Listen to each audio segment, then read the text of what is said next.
Here we go. Cut the fix up, ayy. With some Xbox babies, put the switch up, ayy. See me gearing up for war, don't get it mixed up. I come in peace, kid. I'm bringing commentary and the new releases. I put them hours in to get prepared now. We play on expert level, don't be scared now. I'ma destroy you when I'm forza, I can tear it down. If you ain't tuned into the channel, keep your head down. Cut the fix up, ayy. With some Xbox babies, put the switch up, ayy. See me gearing up for war, don't get it mixed up. I come in peace, kid. I'm bringing commentary and the new releases. I put them hours in to get prepared now. We play on expert level, don't be scared now. I'ma destroy you when I'm forza, I can tear it down. If you ain't tuned into the channel, keep your head down.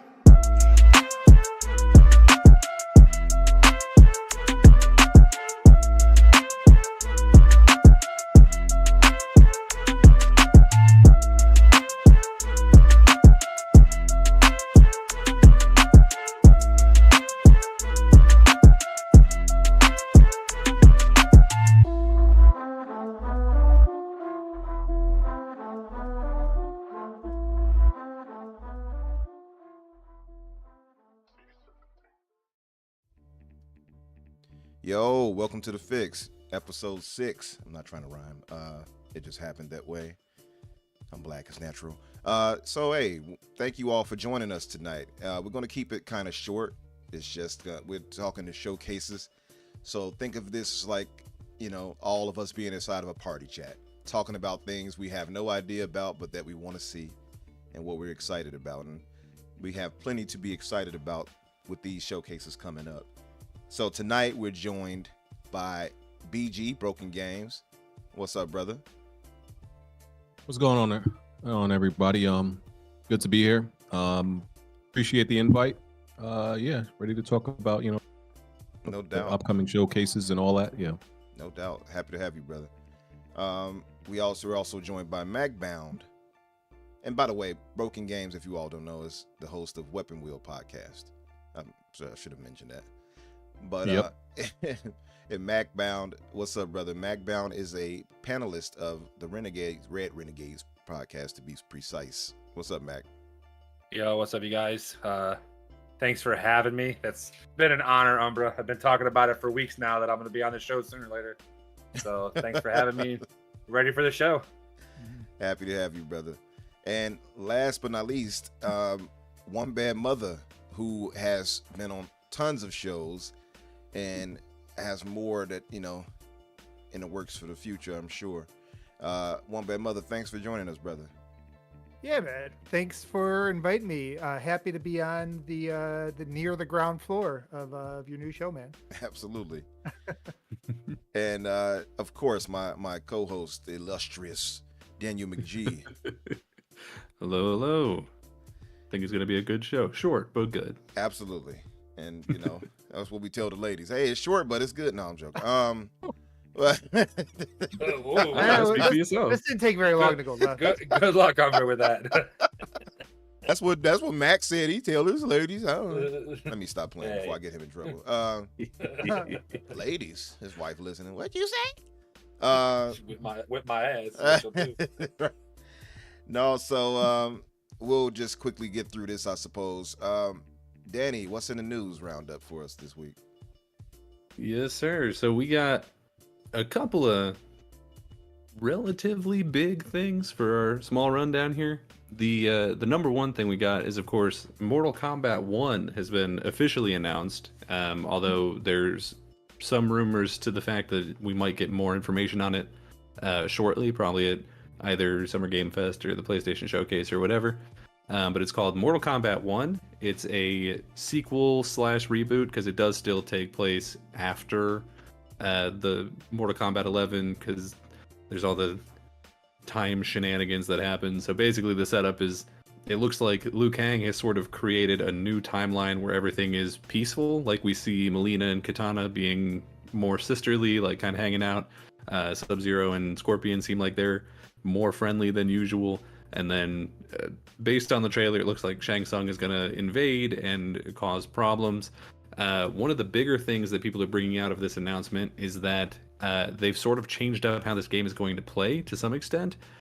in that there are what they're calling cameo fighters, with a K, of course, which are effectively assists. So this might play slightly more like a Marvel vs. Capcom, like an assist fighter, which I think will have some people very happy and other people very upset. You know, it's interesting. I mean, from what we saw, you're right, and it does make sense because Liu Kang, he looked like he still had like his godhood like powers, right? Yeah, he's the god of fire. I don't know. Yeah, I didn't play the yeah, story mode. Yep, fire. Yep. Yeah. Fire God Liu Kang. Well, they actually say I think he's like son of the Sun Lord or something like that. Something a little bit different than the actual fire. I'm a bit behind on the whole story like that. You're pretty current on the Mac? Yeah, but it's been like, well, what 11 come out in 2019, so it's been a couple years. So I don't remember the story that well. So I just know it's a reboot pretty much, and like how Dane said, it's just a carry on to that, kind of like a sequel, like carry on at the same time. It's all I kind of know about it. So okay, yeah, no, it looks dope though. I thought it was a decent trailer and everything like that. Somebody tricked me though earlier. Somebody posted posted a video with Raiden looking down, and they had the one music playing by Metallica. I'm like, oh man, they went all out. Oh, and they really went in on it. Huh? Yeah, it wasn't it. It was a small snippet, but that wasn't it. But no, well, they might have gone in on it in some other areas, because it looks like we've got a couple of guest characters possibly confirmed in Peacemaker from DC. Hopefully, specifically the John Cena one, if they can swing that, as well as Homelander from The Boys. And of course, one of the bigger news that's been getting around, this one is confirmed, is that Jean-Claude Van Damme will have a skin for Johnny Cage. That's pretty dope. That's pretty exciting for all of you old heads out there who remember Jean-Claude Van Damme. That's pretty dope. They also were talking, I think, in the background that Conan was going to be another character too added on. I don't know. Yeah. So the cameo, or not the cameo characters, the sort of guest characters haven't been 100% confirmed yet, but based on the people who were leaking it, it seems like it's pretty likely. And Conan was on that list. So they might do, some characters might be the assist characters, and some might be fighting characters. Yeah, so that's something that does have me mildly concerned, is that the cameo fighters are a separate pool of fighters, and so I do worry that there's going to be some characters that people would have rather played as that are going to end up in that pool instead, in sort of a Super Smash Brothers trophy, or not trophy, are they called trophies? Assist trophies? Yeah, it's trophies. I was just getting ready to say they did that with some Pokemon and stuff like that, and Smash Brothers, and it kind of made people pretty mad. So yeah, and I could see them doing that to some of the like B tier characters that I think they maybe underestimate how beloved they are, like a Bo Raicho or something like that. And I think that there's going to be at least one that people are upset about. I can pretty much guarantee that. Well, I think if Homelander's an assist character, I think people are going to be pretty mad about that, because every time I talk about it, that's like the big one that people keep saying, "Oh, Homelander," you know, that's gonna suck if that's an assist character. Like, well, I think it's going to be a little awkward because so it's not going to be necessarily directly the Homelander from The Boys Amazon show, but because Warner Brothers has the rights to the original The Boys comics, it might be more like looking like that one in order to, I don't know, bridge some kind of legal gap there. It's unclear exactly how, like, which side of that they're going to fall on, just because one of them they can get for free and one of them they've got to pay for. So it's really going to come down to, hopefully they get the one from the show. It would be my call on that one. Yeah, it'll be interesting to see how the pro players and the diehard Mortal Kombat players react to this, because they might be very be very purist about it and not want any assist type of characters in that fighting system, because Mortal Kombat is, for the most part, always been just a 1v1 type of situation, and the tag fighters are like usually been more Marvel vs. Capcom and a few other games. So it'll be interesting. I think most of the pros will adapt. They're very flexible, and they are always able to adapt to new fighting systems, but some are probably not gonna like it. No, yeah, I'm sure they'll complain about it, but ultimately end up playing it, because at the end of the day, it's still going to be Mortal Kombat. You know what I mean? Yeah. So, yep. Yeah. It'll be big regardless. How big are you guys on Mortal Kombat in general, or fighting games? I'm not a fighting game man myself. I'm buying it. I'm buying it. I literally just talked about using my rewards points to literally buy that, so I wouldn't have to waste money on it to enjoy it. So. What about you, Yeah. OBM? Same for you? Yeah, the thing is, I think I get excited and I tell myself I'm going to finally learn how to play fighting games. I bought myself a fighting stick, and I bought like Mortal Kombat and other fighters, and I just never, for whatever reason, my brain just in fighting games just in fingers just don't line up. But I'll give it another shot again. It's whatever. I'll keep doing this until I can't game anymore, I guess. Sometimes it does start to feel like that though. Now that I got a bit older, it's like It's I don't know if I can keep up with these youngins. Yeah. It's like arthritis. That's what it is. I swear. Well, you guys know I played the hell out of Halo, but that's like the only thing I feel like that I can hold my own in anymore. Yeah. And probably just from muscle memory. I'm 47 now, and I feel like just timing out like the half circle, like the button combos I go through the training, and it just that stuff just it doesn't. I'm always too slow. Keep it. You just don't tells me retain I'm it. Too slow. Yeah. No, I feel you. Nope. But I'm like past my prime, man. we got a bunch of fighting games coming out this year. That's why I thought about that, because I mean we got Yeah. we got Street Fighter Really good 6, and obviously rumored Tekken is probably going to launch. Tekken 8 is more than likely going to hit this year as well. Yeah, so. I think that was like soft confirmed already. Mhm. Either way, it should be hopefully the first year that we actually have all fighting games in the fighting game category at the Game Awards. So that'd be cool. Yeah. Yeah. I think it's gonna. I spoke on it before, and others have said it. I think it's gonna be a golden year for a fact. Mm-hmm. Hey, so Absolutely. just want to say what's up to everybody in the chat. If you all haven't hit the like button yet, please do so. What's up, Web Dave? What's up, Doovie, Tatlos, AJH, Casino? I'm not sure. I've seen you before, but what's up, Spider? Big Mad Mo, Truly. What's up, Palpatine? Who else is here? Nathan Rogan. I think that's my first time seeing you as well. So Alakazam, what's up? Luis Jimenez, welcome everybody. Punty, thank you all for being here. If you haven't hit the like button, what was next, Danny, on the news? Yeah, we got a couple of faster ones here. One that I just wanted to mention because it's funny to me is PowerWash Simulator is getting a SpongeBob collab. So now you can go ahead and clean up Bikini Bottom like God intended, I guess. Hell, I might actually try to play it now. I mean, hell, I played it before and it was relaxing, and now, depending on how much this DLC costs, I don't know, because I honestly did not care to look it up. I'll probably fall back into it. I don't know.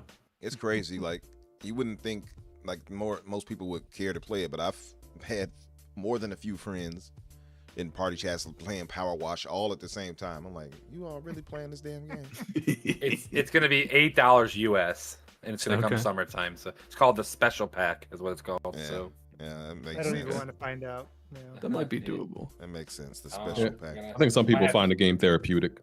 Yeah, I've heard that Sure. before. Oh, Yeah. thanks for the new sub. And if you all do sub, by the way, your name will pop up on the screen with a nice little musical chime. So, you know. Yeah. What else do we have, Danny? On to the next one. We got Xbox is making good on their promise to GeForce Now. The first game is Gears 5, and they're promising future games seemingly in a pretty fast succession here, which is interesting. I wouldn't have thought that it was going to be the situation where it had to be like individual games sort of being worked on one at a time like that. I might be wrong. I thought GeForce Now was one of the ones where you just buy the game someplace else where the game probably already exists and then are allowed to stream it to GeForce. So maybe you just have to go through some kind of approval process or something, and that's why it's not just like all of them at the same time. Wasn't really sure about all that. Yeah, now it's for sure that I think that's like one of the bigger, smarter moves that Microsoft had. I think they were forced to, though, to be fair. What's up, TJ? I see you. Is that now when you get these games, they're all carrying over to all these different streaming sites or applications, whatever. I think that's pretty cool. Yeah, they were probably doing it specifically to sort of help out with the issues with the CMA and stuff. Although I do think that they probably don't mind too much on account of, especially for ones like this where you buy the game already on platforms that the game's already on anyway. It's just a new way that you can stream it. So honestly, I don't think it's going to hurt their bottom line much. Is basically what I'm getting at. So that's kind of cool for them. Yeah, I mean, So, and they're starting off with a pretty sharp and special looking game. I'm pretty sure that it's gonna. I'm actually wondering how well it's gonna play on GeForce. I'm hearing that GeForce apparently streams better than Game Pass in some ways. So let me ask you. So if you buy it on, like, let's say the Microsoft, let's just say Xbox, is it free on that, or how does you have to repay for it? Like, how does that go? I don't know. I don't understand why I'm confused on that, because I keep hearing it saying it's free, but is it free just to stream it, or do you still have to pay for it again? Is what I'm wondering. So to Mac, my knowledge, what it you're is a bit away, you... by the way. Pull yourself up closer to the mic a bit, Mike. Oh, my bad. Yeah, I apologize. Yeah. To my knowledge, what it is that you pay for GeForce. I assume it's some kind of subscription, and then that just allows you to stream whatever Steam games that you have that are streamable. Oh, it used to be okay. you could stream any Steam games, but then they like cracked down on it or something. So now you have to get like individual approval. It seems like.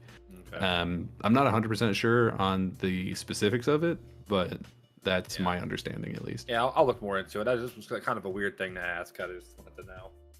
The only thing important about it is that it gets them one step closer to. Yeah, Get that deal over with. Yeah, let's talk one about step that. closer to the edge, Yeah. and I'm about to break. Break. Everything you say to me. We got a triple thread of Take-Two news that are all pretty closely related, other than this first one, which is pretty simple. Just, I'm not sure why they were asking Take-Two about it, but Take-Two says that the Xbox Activision deal is good for the industry. The specific quote is, and this is from their CEO, Strauss Zelnick, who says, "What's good for Xbox is also good for the industry." Zelnick said, emphasizing that the firm had been vocally supportive of the deal for some time. Zelnick also discussed Xbox cloud gaming and cloud gaming in general, which has become a focal point in regulatory concerns over whether or not Microsoft merger with Call of Duty makers should go ahead. Zelnick described Xbox Game Pass and cloud gaming as a distribution mechanism rather than a separate business model. His stance echoes the European Commission, which just approved Microsoft's Activision merger on the basis that cloud is simply a smaller part of the wider gaming ecosystem of which Microsoft is not a dominant player. Quote, "I think it's important never to confuse a distribution technology with a business model. I would love to believe that streaming our titles would massively expand the marketplace. I'm not sure that there's any reason to believe that." Zelnick has been kind of in Microsoft's corner even during the whole acquisition situation for a while, actually. But it's interesting because to me, they just confirmed GTA 6 money had it for exclusivity. You all heard it here first. No, I'm joking. Yeah, no, that's pretty interesting. I mean, it's funny how unaffected everybody else seems to be about it when you hear them talk about the whole acquisition situation. Yeah, it does seem like pretty much everyone else in the industry, other than PlayStation, is either positive on it or indifferent to it. Yeah. So, I mean, we get why, of course, but still. yeah. Well, it doesn't hurt the big companies if there's better competition, right? Because Right. if there's better competition and they're both vying for the marketing deals, trying to find other ways to bring gamers in, I mean, it's only going to help you if you're a big publisher. So, having one company be extra dominant, like the way the situation sits right now with Sony kind of pretty much owning the markets that they sell their games at. I think it's not necessarily the best thing for the future. So at the end of the day, they're going to, when these companies speak, it's not to speak for anybody other than themselves. What's good for them, right? So. Yeah, true. Absolutely. On the negative side of Take-Two, it looks like they have canceled several games and delayed a few others. It seems like these were largely unannounced games, so it's unclear whether this will affect either BioShock 4 or Judas, which is Ken Levine's BioShock, but not BioShock. So it's unclear what the situation there is, but it does look like they're going to take some level of financial hit from having canceled and delayed these games. This all came out of a financial report, and in the exact same financial report, earnings report to give it its specific name.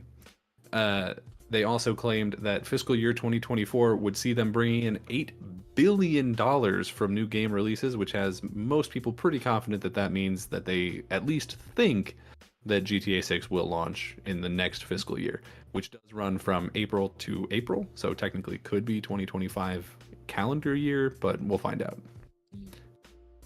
Interesting. So All right. yeah, so GTA 6 might be closer than Possible. we think. Possible. Yeah, Yeah, it's possible. I won't believe believe it them at until all. it's in my Xbox, but Yeah. I don't believe it at all. I believe that game is going to come out end of 2025 Mhm. at the earliest. Because they always every GTA game gets delayed at least twice. Yeah. Yeah. 5 did So, too. I don't Was believe it? them. Yeah, 5 was like May or March or something like that. I know it was like that, and they got delayed till September. So. And it's next gen only too, right? Like this isn't Yeah, gonna be. yeah, it's so next gen. oh, If it's- absolutely. if it's Yeah. next gen only, then it makes sense to me that they're gonna let the bases build up even further before releasing it. There's no reason for them to rush it. They'll release it at this end of this generation, resell it to you at the beginning of the next one. That's what they did with 5, and it That's what worked they're out. That's what they're doing with Tears of the Kingdom too. So don't worry, Zelda. Sorry. Okay. I mean, yeah. We're Well, getting- you know we're- what? They did that with Breath of the Wild as well, didn't they? They did it. Yeah, well, pretty much a couple It weeks seems later. like. Yeah, like it's a the good Switch strat. came out like the same time as the Wii U, like about a month or two later. The Switch came out or something like that. It wasn't much longer. Yeah. Yeah. Speaking of Zelda, is that your game of the year currently right now, Mac? Or what? Oh yeah, there's no if and it's beating all these games. I'm sorry, it's beating Spider-Man, it's beating Starfield, it's beating Mm. Jedi Survivor. There's no way in possible hell anything. It's Zelda. It sold what 10 million copies in 3 days. Yeah, it'll definitely win at the Game Awards. It Like won't I said, be my it should game of be- the year. It's not my it's my game of the year only because I just love it so much. But I get why people say it's not their game of the year because it can kind of hit wrong on somebody. So Yeah. there should be an award for second place. There should be like who's coming in second place when Zelda comes out because it's just how it is. Yeah, it's unfortunate, but Yeah, it's it is. true. And I feel bad for Bethesda. I feel bad for Insomniac with Spider-Man and even Respawn with Jedi, like because these games are great, but it's just like when Grand Theft Auto comes out, we know it's winning game of the year. Like we know when God of War comes out, well, that was just the most unfortunate thing. We normally know Yeah. they win, so it's just like it's one of those things. Unless a game hits, it's just not. It's just guaranteed to win. It's just what it is. I mean, you say that, but I thought that God of War 2018 should have lost against Red Dead Redemption 2. But Well, me and you've talked about this. We literally just talked about how much Yeah. we love Red Dead earlier. We were literally like 11 o'clock this morning. I'm sitting there and we're literally like, I'm like Red Dead and Witcher 3, best games from last generation. yeah, So, and look, Witcher 4 right there on the screen. Look at that. yeah. But There we yeah, go. what about you, BG? I saw your tweets about it. I know you were mocking it though, but what do you feel about this Zelda? Have you played it? Pretty sure it's his favorite. Game. Yeah, no, I don't play new Zeldas. This transition to, by the way, Red Dead Redemption 1 to me is way better than 2. What? But What? Why, I think Oh, you're the only absolutely. person on the planet I've ever heard say that. why so? I know crazy. a lot of people. What's I it know like lot to of say a people who sentence think for that the way. first time?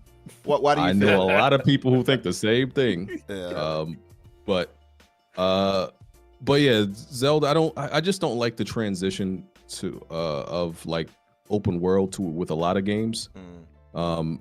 And if Zelda ever goes back to a somewhat semi-linear structure, then I'll probably play it. But I think they already said that this is kind of going to be the structure for all Zeldas for a while going forward. Right. So Yeah. I'll probably never play one like this. I just don't like it. I just don't like I don't like games that are like, okay, they put you, like I played Breath of the Wild, they put you in the cave, you step out the cave or whatever it is, and it's like, okay, here's the world, and you just start doing shit. And I'm like, I don't like that. Like I like to know the objective in a game, get you. the why I'm playing it. Like Yeah. I just don't like the Yeah. like even though like Elden Ring is an amazing game, Mhm. and I've been a Souls fan for a long time, way before Elden Ring.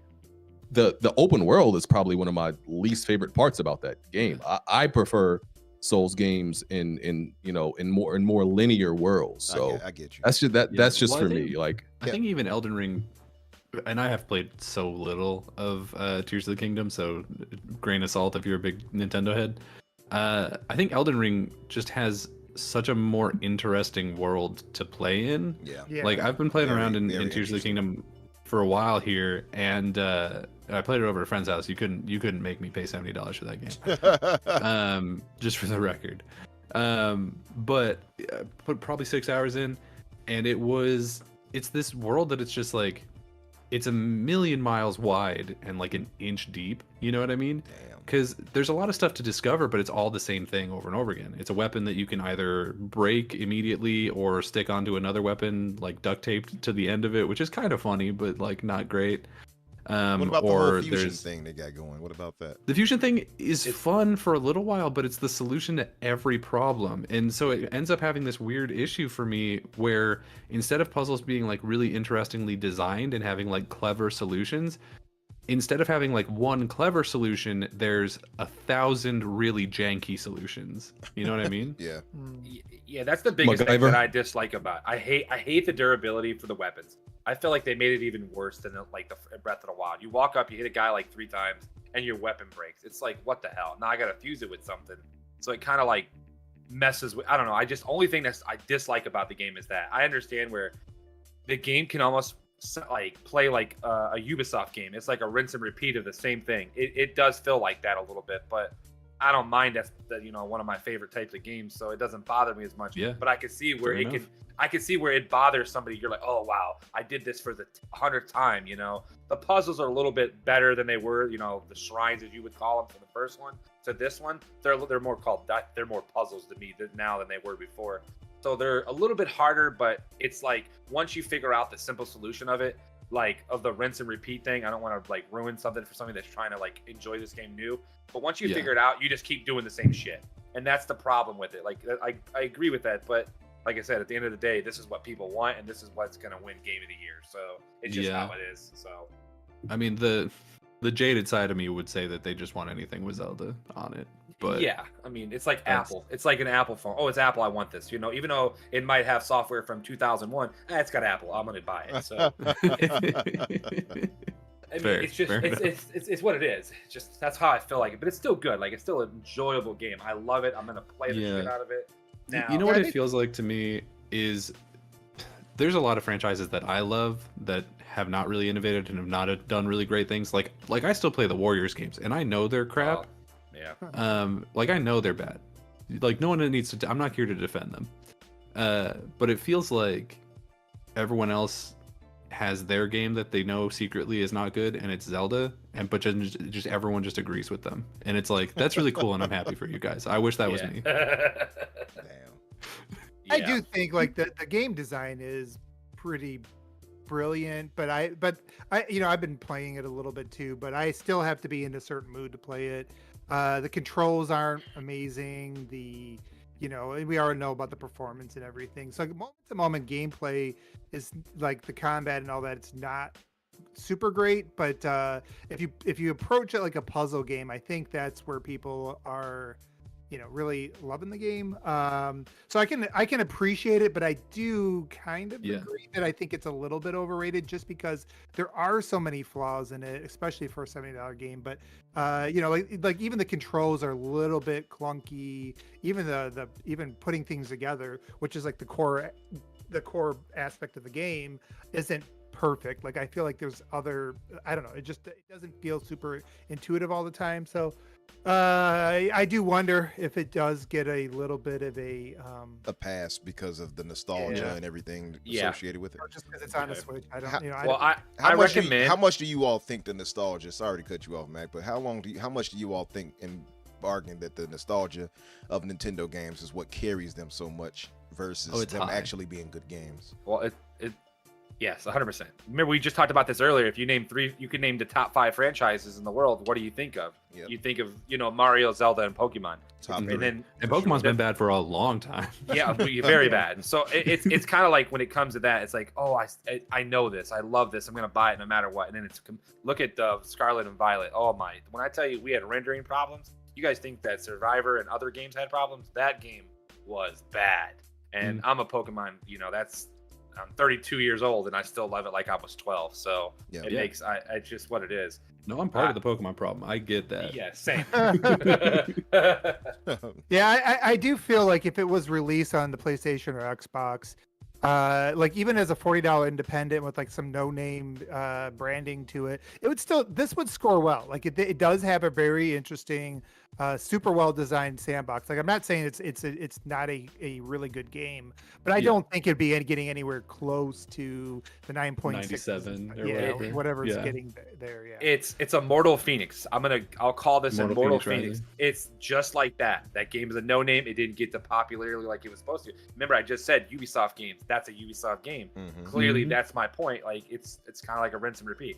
But I will recommend Bad. I don't or Daniel or whoever's gonna play it. Yeah. Play it with a pro controller. It just feels so I much do. better. Yeah. Yeah, you gotta Yeah, play you- with a pro controller. You gotta. And I tell everybody, don't think you're gonna beat this game in a couple days unless you're just No, straight on. no, You it's got Red Bull in your hand and you got no work this weekend. And Even that's all if you're you playing. play just the main campaign itself and not try to do all the side stuff. Well, if you play the main campaign, you rush through it. You could beat it in a few hours, but anybody could do that. If you look at the speed run, it was 90 minutes was the fastest somebody beat it right now. Yeah, that's Shit. not So bad, right? I'm sure it's going to drop to like 20 minutes. It's just what they do. You know, them speedrunner guys they're a different breed of they you break know down. Yeah. of Scarfaces when it comes to speed running. So yeah, Absolutely. all right. I'm sorry. I know I ramped this a little bit on a little more than what we No, said. you're I'm fine. sorry. I'll give it one more compliment, and then I'll move on to the next topic. Here is there's one thing that I absolutely can never take away from any Zelda game, and that's the music. That music is always good. Like Yeah. I've never played a Nintendo game and been like, this music is bad. So that's a huge positive in my book for them. But speaking of Ubisoft games, we actually have gotten the unofficial announcement, I guess, from a different earnings report of the games that they're expecting to come out in fiscal year 2023. Although, get ready to press X to doubt on a couple of these. First up, we got AC Mirage, which has already been delayed to October, so hopefully it doesn't get delayed again and then therefore out of the year.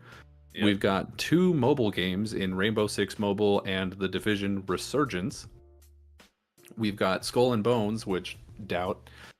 The Crew Motorfest, X Defiant, and an unnamed large game that they're expecting a lot of Star income Wars, from, allegedly. which, yeah, people Star are Wars. assuming is going to be their light announced Star Wars partnership. So hopefully that could be it. And all the supposed only to hit this thing- year, right? Supposedly the fiscal year, yes. Okay. So it That's could April- go yeah, a little up to bit into April. next year. It's in April for them, I think, is what it is. So Yeah. April 31st, I think, is their physical year. Okay. So You know, that'd Yeah. be interesting. I actually do want to see what they come up with their Star Wars, like what they would do with it. I'm really Me interested too. in seeing that that. seems like too many. I am a games to little come out. disappointed to not see Avatar on this list, though. Yeah. You know what? I don't know. Play Maybe Far Cry 6 and just put an Avatar theme over it. That's what you play. So You know? I'm not too You like make it hyped seem for the like Avatar game, but it did look kind of cool how they showed it. But it wasn't like, man, I need to play that. But Yeah, I Star guess what I'm Wars, saying is always I'm interested in. Yeah. Yeah. I'm just more interested in Avatar than I am for the Division mobile game. You know what I mean? I mean, I agree with you I there. agree. Yeah. We agree. Yeah, that's hard. Absolutely. So, I don't know. It looks like Ubisoft does, in fact, have games coming out this year, which would be nice because I can't remember the last time a Ubisoft game has come out and I've enjoyed it. So, hopefully, this works out for them. Yeah. But next up, we got some bad news, unfortunately. As over at Deviation Games, we've seen some pretty massive layoffs. I looked into how big the studio was before this, and it's not great. So if you didn't know, Deviation, sorry, it's a studio that was created by former Call of Duty devs, and they were developing an original IP that was going to be published by SIE, by Sony. And at the time that they signed the deal with Sony, they had 100 employees. And according to these reports, they have laid off as many as 90. So if you were looking forward to whatever this game was, I wouldn't, because I think it's probably, I think Deviation. Wait a minute. So it probably was, gonna end it up was only closed. a 100 of them and 90 of them were laid off? Yep. Well, at the Oh, time wow. that The they, latest number it could have was gone up a little bit because 150, it was, I believe. it was Okay. at 100 150. at the time that they, Yeah. so it was at 100 at the time that they announced the partnership, so it could have gone up. Okay. Um, That makes sense. but Because when I even saw it, it so- said something about it being half of it. I'm like, wait, half? And there's 90? That's Yeah. 90%? even so, it's huge amounts of layoffs for them. I mean, Oh, we're yeah. talking about a real game-changing number for them over there, and it's really unfortunate. The especially considering that this was a game that Sony must have been at least somewhat excited for, seeing as how this team came out to announce the partnership at Summer Game Fest in like I think it was 2021 actually. It was when they did it. As they had a couple of the studio heads, one of whom almost immediately left the company, came out on stage and were like, "We're really excited about this partnership. You know, it's all this in a bag of chips. It's all going to be great." And then didn't hear anything in 2022, and now we're getting this. So the common thought on it is that they seem to have missed a bunch of their milestones and everything, and maybe the game just wasn't coming together right. And so it seems like PlayStation maybe has pulled back, and so that has caused a loss of funding that is resulting in them having to lay off a lot of people, which is I'm wondering really unfortunate. I'm wondering if they'll be relegated to like maybe a support or something like that. It could be. It's not a PlayStation owned studio. So okay. So they're seemingly just kind of in the wind, which unfortunately there's a lot of studios that are laying people off lately. I mean, we just talked last week about Pixel Opus shutting down. So I don't know. Hopefully these people are going to be able to find jobs pretty fast, but it's a rough time out there. It's a rough time to be without a job. What did you know what I mean? Yeah, definitely. What did Deviation? What were they working on? I forgot. It was shooter. It wasn't announced. It was a first person original IP. People were assuming, and I was sort of in the same camp, that it was going to be one of those 10 live service games that they were talking about getting out in the next couple of years. Yeah, that's fine. But I would very heavily doubt that it's going to be coming out at this point. Yeah, well, definitely wish and hope Or that not anytime soon. these folks land on their feet, hopefully, and hit the ground running, as they would say. It's unfortunate. Would we have any other news? I think we got like maybe three different specific ones. Yeah, so I've got two more that are not from the gaming world.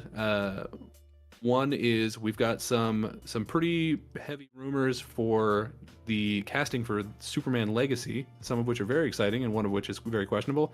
So just to go through it really fast, it looks like right now the front runner for Superman is a relative unknown called David Corenswet, who I've only seen in one thing, and it was a Netflix thing called Yes God Yes, which is about a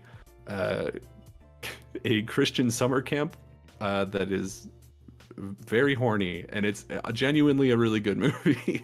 He has a couple of scenes with Natalie Dyer, who is oh god, what's her name in Stranger Things? The older sister? What's her name? Nancy? And they are great together. I think he's going to do great at the job if he gets it. The role of Lois is apparently being offered to Rachel Brosnahan, who you may know as Miss Maisel from The Marvelous Miss Maisel, an Amazon show. I think she's got the right personality for it. I think she also would do very well in this position. Yeah, Assassin, I did say David Corenswet. That's his last name. It does in fact end in sweat. Yeah. it's only one E, not two E's. Yeah, it's unfortunate, but it is what it is. And then it looks like the questionable one I've got here is that, and this is more loosely regarded, is apparently the position of Lex might be going to Nicholas Hoult of The Menu and playing the Beast in some of the newer X-Men movies. I don't see it, but I don't know. I'll reserve judgment until such time as the movie comes out, I guess. Nice. Well, didn't we have something too though about I think it was the Arc Raiders, right? Didn't they say something new about them? They moved their genre. I think they moved it to PvPvE. Could be. I don't think I grabbed that one. I literally just texted the guy last night about that. I said, "Oh, has anybody heard anything about Arc Raiders? I'm really looking forward to that." If they change, I don't know. You said PvPE. What is this? PvPvE. Yeah. So they're gonna have all three in the PvP. I think itself too as well. So Titanfall is what we're talking. Like a kind of like how Titanfall was with the bots in the game, and you're shooting Titan. Yeah. I guess. It was that, and it was also the news of the Alien Dark Descent. I'm not sure who all is interested. It went gold. Yeah, it went gold. June 21st for that.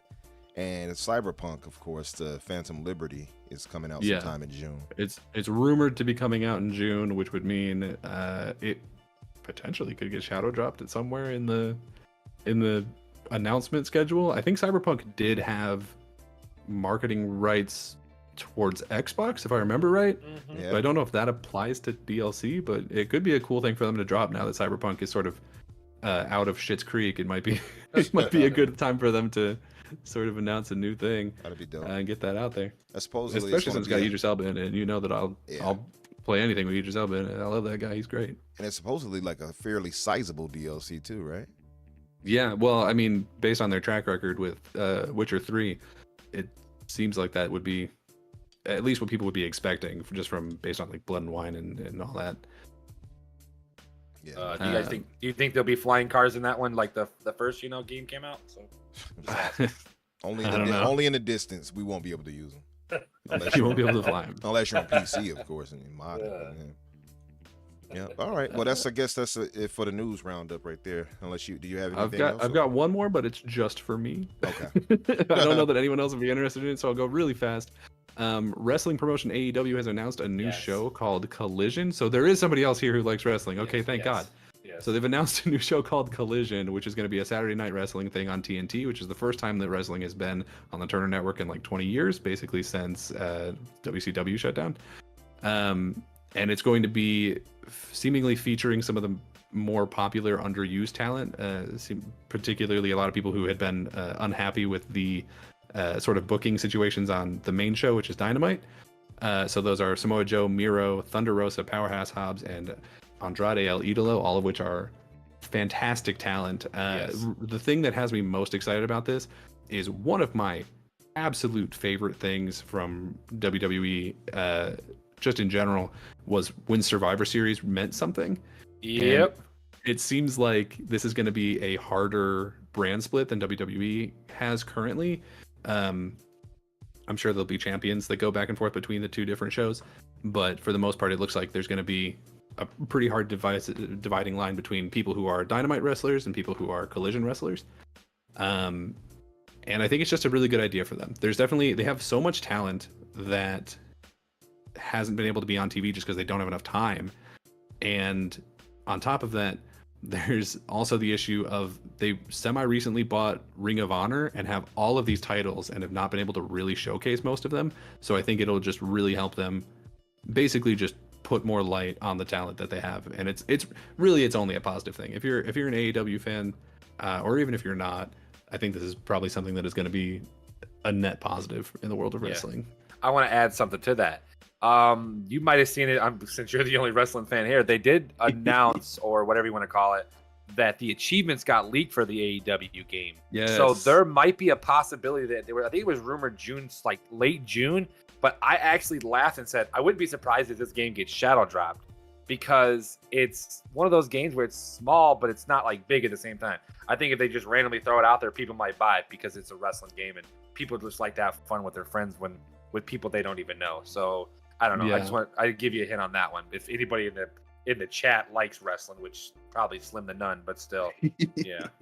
There's dozens of us. Dozens. Well, yeah, they're just not watching gaming podcasts. They're watching wrestling podcasts. Finally, The Rock. Man, I haven't watched wrestling so reliably and after the Attitude Era, pretty much. Oh, so 15 years ago. Okay. Yeah, I'll watch some clips here pretty and there. much. I'll watch some clips here and there, but then it's like, I don't know. If But you're a fan specifically of the Attitude Era, I might actually weirdly recommend AEW over WWE at this point. Yeah. Just because they are sort of more on that edgier side, that sort of, people are swearing and getting busted open a lot more often than is happening in WWE. Although Brock Lesnar just got busted open like 2 days ago, but apparently that was on accident. Busted wide open. Okay, let me start. He had I think 10 stitches or something in his face, and they actually you could see it on the camera and everything. It was Yeah. Well, and then there was Finn Balor at God, what pay-per-view was that? Hell in a Cell, busted his head open. Literally, they put staples in the middle of the match. The guys walked up, put staples right in his head. Boop, boop, Yep. right in the And middle then he of the finished match. the match. What a king. Yeah, he's a beast. Assassin, Okay, you should know sorry, your Daniel. role and We should shut stop talking, your Daniel. We won't mouth. I'm sorry. I have to do my rock. Remember what I said? Assassin. Hey, remember what I said about breathing? Remember last week and said breathe? I think we need to keep this going. Breathe. Right. All right, so we're going to move into the main topics. Basically, we're going to talk about all three, guys. But next week on May 24th, PlayStation kicks off the showcase with their first major, the showcase frenzy, I suppose, with their first major showcase since September of 2021. How long has it felt like an eternity for you, BG? Oh yeah, it's definitely been a hell of a long time. Especially since I wasn't wasn't impressed by the last big showcase. Yeah. Because that was mainly a whole bunch of CGI trailers and no release dates and And you're kind of big on like, that, by the way, right? Like you prefer to see actual gameplay when it comes to these types. yeah, of I shows. don't. I don't even like. I mean, I understand why they do it, especially like for the first trailer. Right. But Like Wolverine, I I don't think anyone was ashamed that there wasn't gameplay there. Yeah, but even with like the Mortal Kombat trailer earlier, I'm like I saw it and I'm like, of course I expected it to be. I didn't expect it to be gameplay, but still, I'm like, this doesn't really do anything for me, right? It doesn't really get me that hype. It tells you context about the game, like it gives you clues, which I think like if you're gonna have a cinematic trailer, it should at least give you clues. Some people have cinematic trailers and it literally doesn't tell you shit about the game. Right. But at least it clued you into the gameplay mechanics and the story. But yeah, I just like pure gameplay. I don't want to see no CG and no cinematic trailers and all that stuff. Even if so I'm it's the glad first they're time, finally or doing one. What if Even the first time? Yeah. Because there's been games that have done it the first time where it's just been gameplay, and I think some are kind of. It's part of the rollout process. I think some might be a little afraid to just show gameplay the first time. Like the first Horizon never had a cinematic trailer. It was straight gameplay the first time we saw it. That's how I would prefer it every single time if I could. Okay. AJH said supposedly there's been a apparent leak of the show. He said it looks great for first parties. Third parties a bit meh. If first party's looking good, that's AJH, first party's the one that I'm. Are you talking about PlayStation or Xbox when you say that? By the way, what do you mean? Who exactly? What was leaked allegedly? But yeah. Well, okay. So no, I hear you on that. Me, I don't mind CGI, like especially for the first time, or a mix of it in gameplay. I don't mind that, at least for the first time or whatever. But I would say the next time they show it, maybe they should show gameplay. But that's just me on that. But so 2 weeks after PlayStation showcase, we'll have Geoff Keighley, who I think is continuing to try to have his dominance over E3 and take over as the new E3. That's the way I take it. His Summer Game Fest is going to have over 40 major publishers, including PlayStation and Xbox. Yeah, so that's a slightly misleading because when he lists the publishers that are going to be involved, he's also including ones who are doing showcases around the same time, because he likes to do that "you did this, I did this" thing of just like sort of taking low-key credit for some of the stuff, where he'll call the PlayStation showcase part of the Summer Game Fest and he'll call Xbox part of it. It's so objectively not. So he's saying I'm wondering then, do you think PlayStation and Xbox are going to have something there or no? I think they will, but I don't think it'll be anything major. I know that last year PlayStation had one or two things there. I think they had. Was it there that they did the factions? Like here's a screen, not a screenshot. Last of Us Part 1, I believe. Also. Yeah. And I think they showed I think they'll both do screenshot or something something like that. I think of an art or something like that, if I'm not mistaken. Yeah, it was pretty minimal on that front. So I do think that they'll both do something. I just think that they'll for sure keep the majority of their big stuff to themselves. I think that we might see some like ID at Xbox stuff at Summer Game Fest. Yeah. Alakazam said more people watching right now than the entirety of people watching Minecraft Legends on Twitch. You guys made it. Congrats. Mama, I made it. Mama. But listen, we're a bigger show than the most sold game on Switch last month. Yeah. Take that. Take that, Colin Moriarty. We the number one Xbox. No. Listen, I'm living the life. Hey, so by the way, if you all have not hit the like button, definitely do so. And if you're so inclined, subscribe to the channel. All right, so then, like I said, we have Geoff Keighley's weirdly titled, I guess, 40 major publishers. I don't know if that's going to be accurate or not. We'll see what happens. And just 3 days later, June, and by the way, I believe his is June 5th. Yeah.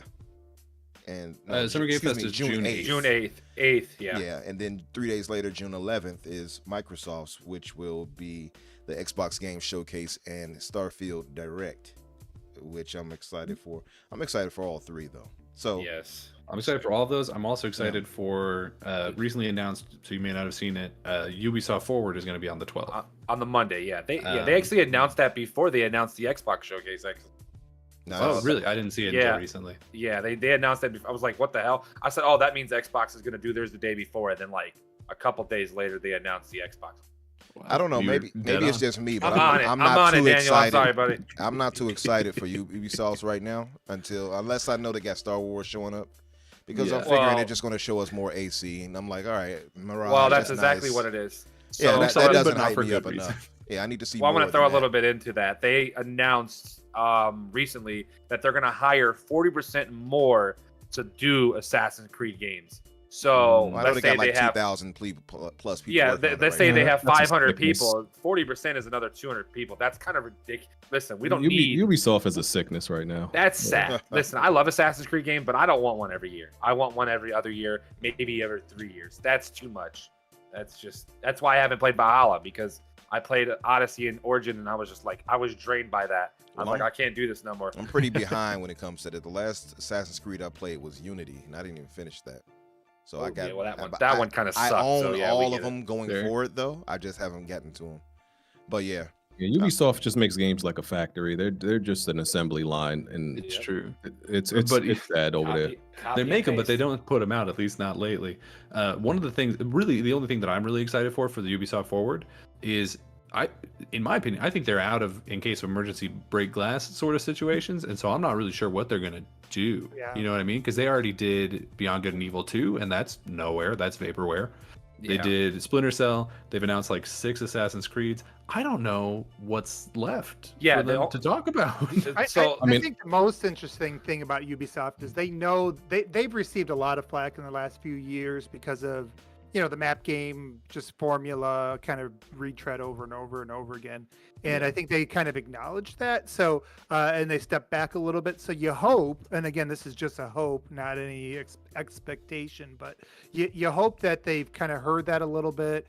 We saw when EA started hearing, when EA got a lot of flack, they went back to doing some things that were a little bit more fan servicey, right? Like they went back and remade some classic games. They went back and started making a single player RPG again, or getting BioWare to make one of those again. So hopefully, maybe we'll see a surprise. And the only reason I'm going to tune in is like maybe we'll get a Splinter Cell finally again, or that's what I'm waiting something. Oh, Some- See, some sort of that's what fan I want to service see. there. Now, if they show Yeah. Splinter Cell, then my excitement would go up. Because Yes, sir. Assassin's Oh, I Creed like doesn't that. really do it for me anymore. Like, I'm No. cool with them, don't get me wrong, but when I saw Mirage even, I was like, okay, that's cool. They're going back to their roots. That's nice, whatever. But I'm Then so Red, far then behind X. anyway, it doesn't really matter to me because I hadn't experienced the newer games. But Splinter Cell has unfortunately been left to the wayside. I know they're making it over and they're doing it in Unreal and all that. That's cool. But it's just kind of crazy to me that it's been kind of left like that. That's why I still wish that Microsoft would acquire that license if possible and just bring it on Yeah. home. Yeah, I Somebody want to would throw do something with that. I want to throw that X Defiant game in there. If anybody that like hates the newer Call of Duties, that just despises how they are or whatever, and you like the 2011, 2012, maybe even 2010s, we'll just go with the Black Ops and the mod. Try that game out. Umbra knows that I played the hell out of this game, and I was literally like, I played this thing for 2 weeks straight. I didn't even touch Halo, and everybody knows how I feel about Halo. I literally was just playing this game. This game is really enjoyable. I hope they show a little bit more on it and definitely fix it a little bit. It's kind of broken because it is in beta form. So, but if you like Call of Duty, play that game. Older Call of Duties. So, or try it out. Yeah, good recommendation. Yeah, definitely. Yeah. All right, so fellas, Absolutely. let's move into this main discussion then. So I guess we'll kind of take it one show at a time, starting with PlayStation since I got it kind of listed first to the left and to the right. Going to Summer Games Fest and all of that, and Xbox. So BG, we'll start with you, brother. With PlayStation Showcase, what would you say, like, if you had to give a top 5 of what you're expecting to see, and maybe a surprise major game that you would throw out there, something that's crazy, I suppose. What are you expecting, and what are you hoping to see? So I mean, I got really high expectations for this show, as I do with all their shows, because but especially this one, since they've been just suffocating all the news and holding back any news or any updates on a lot of the games. And all of these first party studios have been kind of radio silent and developing games for, since they've been completely quiet since the last show. So I expect a lot. I expect a lot to be prepared to be announced. Not necessarily ready. I don't think most of the stuff is even coming out this year, but they should be. You should be ready to announce them. But some stuff that I'm definitely expecting. So Factions 2. I mean, I've been waiting on Factions 2 for so long. I was, a fan of the, Last of Us Factions. I played that for years and years. And we thought it was going to launch with part 2, but it didn't. And they said it's going to come later. And that was like damn near 4 years ago almost. So they've been promising us it's coming. We're going to show it off. Last year, Neil Druckmann said, we're definitely going to show it off this year. So I'm expecting it to be at this show. I don't see no reason why Factions 2 wouldn't be showing off here. Twisted Metal that's been kind of rumored since right after they released that PlayStation partnered with Lucid Games and released that trash Destruction All Stars. It's pretty funny. much been confirmed. It's always funny to hear you actually speak the truth on that type of stuff. It's a PG because a lot of people write you off. Oh, he's a Sony fanboy. He's not going to. You actually will call out something you don't like on Sony's side. I've heard so many cap for that game. I told people the day I played that game, this thing sucks. I was like, no, y'all are lying to yourselves. Wasn't that one at least free though? It was like in PS Plus or something. Yeah, it was, but that's at least you didn't pay for it. You know what I mean? Yeah, it still sucked. They can keep it for free. Yeah, I think it was Fire Walk or Fire Sprite. One of them. They're the ones doing Twisted Metal, so definitely expect to see Twisted Metal. I think there's gonna be that new Uncharted game. I think Uncharted should stay dormant for a while, but it seems like they're making another one because from that PlayStation trailer that they put out a while ago, every character in that trailer was based on a game. But the only one that we didn't know of was there was a woman walking through a cave with a torch. It literally looked like Uncharted except with a woman, which is probably his daughter. And I think it's rumored that San Diego, the same studio that makes MLB The Show, it's rumored that that was their second project is the Uncharted game. So I think we actually get that confirmation. What if they named her Laura Drake? Her name is Cassie. I think it's Cassie. Cassie. But Laura, what else? Her middle name is going to be Croft or something. Cassie Croft Drake. Yeah, Ghost of Tsushima 2. I think that's kind of safe because since Ghost, Sucker Punch hasn't said nothing.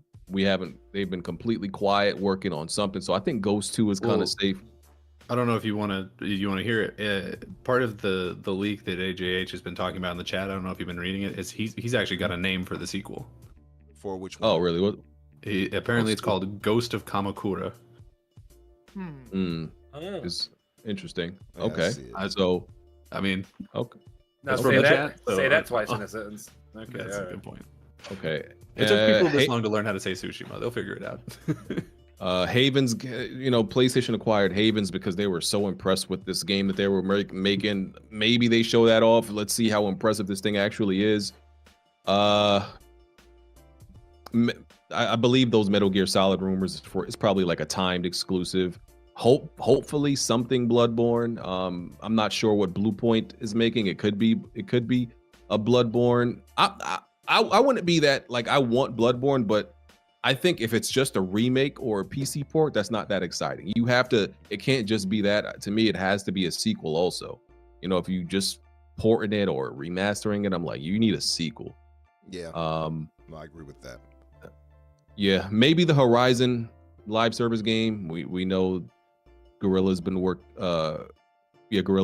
on that. Maybe it might not be ready to show off yet. I'm not sure, but that's a possibility. Some third party stuff. They said there's going to be some third party stuff, some indie stuff, and PSVR 2 stuff. Like maybe probably show off Stellar Blade again, and Yeah, some Stellar third-party Games. partners. Mortal Kombat may have their first gameplay there. I could see that. Yeah, that makes sense. Yeah, You know, so yeah, and there might be another one or two other first-party studios that actually have something to show. I'm not sure if they're ready yet. Maybe they're further along. all right. You know, I'm looking at this supposed leak right here, AJH, and it shows nothing about like Metal Gear Solid 3 and things of that nature on it. So I'm sure some of this is true. I'm just not sure how true all of it is, considering it's not having any of that. And too many insiders are pointing to that being the case. Somebody actually posted a tweet today. I forgot his name right now, but he was like, I hope PlayStation fans are geared up. And then the next one, he was like, something like, how did he put it? Metal something. I'm like, yeah, he's being really obvious. Jez Corden spoke on it, saying that was the case. And it was somebody else too. Oh, yeah, and Special Nick even spoke on it. For me, when I, and not to be too corny because I see the fire on the screen, but where there's smoke, there's fire. I think when you have all of those type of, these people saying it, to me, I think it's pretty true. So I don't see that on the list. I feel like we're going to see that and a few other special things personally. And I'll go further, and I said this before, I think that Sony going first right here, which is unique for them, because typically they've gone after Microsoft. To me, this leads me to believe that they're going to have something major to show us. Like, this is going to be a heavy showcase. That's the way I'm taking it. But we'll go to you, Mac. What are you thinking? What are you thinking for the showcase? What are you hoping to see, and what do you expect? AJH says that Metal Gear is on the list. It's just as Snake Eater, which is the sub name of. I'm not looking at that list, so I don't know what it is. But Snake Eater is the name of Metal Gear 3. It says Yes. Snake Eater Subsequent. Okay. See, Subsistence. Is it subsequent? It looks like subsequent. Subsistence. I think that was. That's the original name. Yeah, they put subsequent, but it's probably probably something else. I don't know. They always have these weird names when it comes to Metal Gear. I don't know why they do that, by the way. Yeah, Snake Eater was the only Metal Gear that I really liked. So if that's the one getting remade, I'm down. Like day one, I'm down. That's all. That's all I need to hear. Yeah. Mac. I'm looking. I mean, clearly Spider-Man. I mean, we know it's going to be shown. It's obvious, like Broken said, like we all know. Everybody knows this. It'd be stupid not to think that. That's my most anticipated game because I'm definitely looking for that. The Naughty Dog game, the multiplayer game, like he said. Oh man, we need a multiplayer game for the PlayStation. And this is where I'm gonna throw a kind of a right hook, and I don't think it's gonna come, but it might. It's my hope is a Destiny 3. I think we get a Destiny 3 would be real nice with the next generation of gaming. That game is made for last generation, Destiny 2. Everybody knows that. So it looks, for what it is, it looks good. But I'd like Destiny 3. I mean, it'd be probably on Xbox and PlayStation, so I wouldn't be surprised with that. Yeah. So you think that's when you're going to get an announcement for it, you're saying? I think a small announcement, kind of like how they did the Outer Worlds 2, a brief trailer coming within they're not going to really speak on it, and then they'll talk about it more later on in another stream like they would be. Nothing overboard. The Metal Gear Solid, remake. If it's 3, I'm gonna go crazy. I love 3. I literally rebought the collection. There's one for the 360. I paid like $10 for this, just to play it again. I just want that so much, and I just wish they would reboot SOCOM. I just really do. I just wish they would, or Sly Cooper. Give me one of those. Give me one of them old school reboots. You done Ratchet and Clank. Oh my God, Adrift was amazing. Oh, one of my favorite games. Kingdom for a Sly Cooper. But a Sly Cooper, if you give me one of those two, listen, bro, that's what I'll take. I'm fine with that too. Anything. Give me something, even like give me one of those bangers from the mid 2000s. We're all older people here. We all played these games in that time. But you give me something. Give me all 3 of them. I'm greedy. I want all 3 of them. Sorry, that's what I want. But if it had to choose it, I would definitely really want a Sly Cooper. I tell everybody that I've talked about it in my podcast when the PlayStation stuff gets brought up. I want a Sly Cooper. I literally bought a PlayStation 2 just to play it again, and that's what I want. And my cousins love Sly Cooper. And, it was cool the first one for me. After that, it was like, eh. Well, it was decent. It's like I said, I it's didn't like hate it, Ratchet and Clank. Yeah. I don't know, like but to Ratchet me, I look and at that Clank and I to look me. at I'm gonna Ratchet and Clank, and then I look at Jack and Dexter. To me, Jack and Dexter Bring all of and them. Ratchet and Clank Bring all are of them. like top 2 for me out of those. I mean, think Sly they're Cooper all would come good, up but last. I think Sly clears Ratchet and Jack so easy. Definitely Jack. Ratchet's got lasting power where it still exists, but I think Sly definitely clears Jack. Yeah. I mean, remember how that series turned into like a really edgelord like racing game for a minute there? It was definitely a little bit different than You think normal, it was? So. You think it was better? You saying than Jack and Dexter? No. Oh, it is. I think it's better. I agree with him on that. But I like Jack and Dexter too. So it's like one of those things where it's like, it's like you put two A's in a group and you just go, which one's better kind of scenario. You know, you just pick which one you like a tad bit more, just at 51%, I like it a little bit more, Okay. Well, to each their own. But hey, it's my opinion and my thought. Let's just put that out there. yes, your very wrong opinion. Now, what's up? What else you got? What was that? That was What's that up, 4 or Pete? 5? I think that was 5. Yep. So I think that was. By the way, 5, so. again, if anybody has not hit the like button, please do so. I see you all out there. What's up, Pete? What's up, Risk? What's up, Abdel? What's up, Pixel? What else, Mac? Did you have more? No, I mean, there's anything PlayStation. I'm fine. I just want to see the show. Okay. Everything.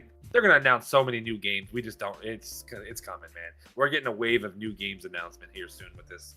We have to. There's no way we don't. We only have Spider-Man this year as of right now.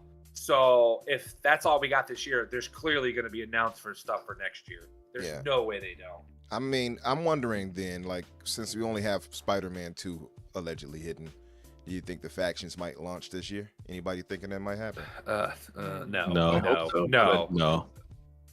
I honestly think Spider-Man is the only game they got coming out this year. I think. Yeah. Well, not counting MOB, I guess. Yeah, not counting VR games as well. But yeah, I think Spider-Man is the only one, and they just accepted that, and they're like, okay, we'll just go crazy next year. Okay. All right. What about you? I do OPM? wish they would bring back Killzone, Resistance, or SOCOM also, like one of them. Killzone. Killzone for sure. Yeah, like I'm not expecting y'all to do all three, but I think to not bring back one of them is just stupid. Yeah. Yeah. Well, I think specifically when they're talking about doing all these live service games, I think any of those really make sense for that. Yeah. Maybe Resistance less so, but Killzone and SOCOM, those are so easy to go live service on. I agree. I think I wanna- SOCOM especially. I think that, especially because it does seem, if you remember at the very beginning of this generation, they were talking about leaning into nostalgia. And I think we've been kind of still waiting for what that is. And obviously some of that could allude to the Metal Gear remake, Silent Hill, Bloodborne. But I would, especially with the fact that they want to lean back into to gas games, and they're going to, a much larger proportion of their games are going to be multiplayer. If you're going to do that and you want to set the tone, I mean, obviously they got Destiny, which is multiplayer, but I think if they really, I think there's two ways they can set the tone. I mean, one is obviously going to be, the Last of Us factions, and I think that's going to probably be bigger than what people are expecting, especially with how long it's taking. My guess is they're going to be really ambitious with that one. But the other one would be SOCOM. Sony knows how to play off of nostalgia, knows how to really work the fan service, and this is usually that point in the generation where they do come out and just drop everything they can, just throw the kitchen sink at you and basically, try to capture the long-term fans, give you the fan service, show you the prettiest graphics, all that stuff. So I would be surprised if this isn't going to be their best show of the entire generation. And I think if you're going to do that, you also want to set the tone for your multiplayer stuff, because it's been a long time since they've really have tried to sell that, and I think you're going to need to do that. You're going to need a lead. You're going to need a lead with your big guns, right? You're not going to throw out a bunch of smaller things first, because they're just going to sink if you don't reestablish the excitement around multiplayer on the platform. Yeah. I want to throw 2 more things in there real quick. Assassin kind of pointed out, I'm buying Final Fantasy 16. I don't think they're going to show much on it, and a possibility of Wolverine. I just don't know if they're going to show anything, so I really don't want to talk about it. It's kind of just, I don't think it's ready yet. So, but I am buying Final Fantasy 16. So I don't know if you're getting 16 or not, but that is another game. Yeah. That's another game that is PlayStation 5 only. So I kind of hope they don't waste any time on it, because you've shown enough. Yeah, that's how I feel about it. It's not that I don't want it. It's just they've already shown what I want to see on it. They have shown a lot. Yeah, they've shown a lot for Final Fantasy 16. I am excited for it, but I'm not getting it immediately. I'll let it wait. I'll wait for that one a bit. Yeah. But I understand. Yeah, Not pay the full 70 on it. Yeah, I'm paying $70. nah, I don't definitely, care. definitely I'm not paying 70. 70. Listen, I'm gullible, bro. Listen, they say Final Fantasy, they can put it to $100. I'm like, yeah, I might buy it. You know what I'm saying? I'm Say that they'll considering do it. Yeah, I know. Listen, I won't buy it no more than no I'm playing. Man, you But better. the point is, that's how I feel about Final Fantasy. I've been playing it for years. I mean, I literally bought a Game Boy Advance to play 1, 2, and 3 because I had the cartridge still from when I was a child. So yes. Imagine if you'd just got a PC, could have solved all this. Yeah, no, they charge too much for that shit on PC. Let's just talk about that. Okay. Oh, charge. Oh, you talking about? Yeah. that. You're talking about emulated. Okay. All right. Yeah. By the way, AJH pointed out that Killzone is allegedly one of the games. It is on the list, by the way. Oh, is it? By AJ, can you send me this list? by I'm tired of Fire- hearing about it. I want to by see it. Firewalk How do you- Studios, allegedly. Now, are we trying to say that there's this is from a Sony insider, because we know what the percentage of those. The very low, Yeah, very it's not very great. low. Yeah, this is likely fan made, but Like yeah. basically, my bet. Well, and I don't mean this to be, because I don't know where he got that from, but I would bet that the predictions here probably could be more accurate than the leaks. I have seen some like prediction ones, or they're like, yeah, this is totally leaked. Not just for this showcase, but for a bunch over the years, where it's just like, everyone keeps trying to put out these ones where this like it's gonna be the year of dreams. We're gonna get Grand Theft Auto 6, 7, and 8 all announced. Yeah, And it's like, what? God. What do you Can what? Can we get to 6 first? I'm expecting a really good. I'm actually expecting really good shows by both. But yeah, some of the stuff it's not even. That's clickbait, is what that is. They're just trying to get clicks from little kids. We just talked about this literally right before Like, the show. it doesn't fit into common sense, right? Like timetables. That's yeah. children. That's You children. mean That's my Kloof point. bakes? No. Anyway, what about you, Danny? What are you thinking? What are you hoping to see, and what are you expecting to see? for this Yeah, showcase? so I think I'm kind of on the same level as the rest of you, where for a multitude of reasons, I think this both will be and has to be sort of a huge show. Not has to, like PlayStation will go under if it's a bad show, but like it just has to be. You know what No, I mean? that's only for Xbox, but it's- we'll get into that soon. Yeah, true. Really true. We save that kind of hate for Xbox. But it's, you know, because it's been nearly 2 years since they did the last one, and I don't know, the way that I'm feeling right now, I kind of think they might not do one next year either. Like, I think that people have been talking about the way that PlayStation has been announcing their games lately in sort of this MCU phase style situation. And so I'm kind of expecting for them to announce every first party game and probably most of the third party exclusive deals that they have for the next 2.5 years. So I think this is going to be a pretty big show, honestly.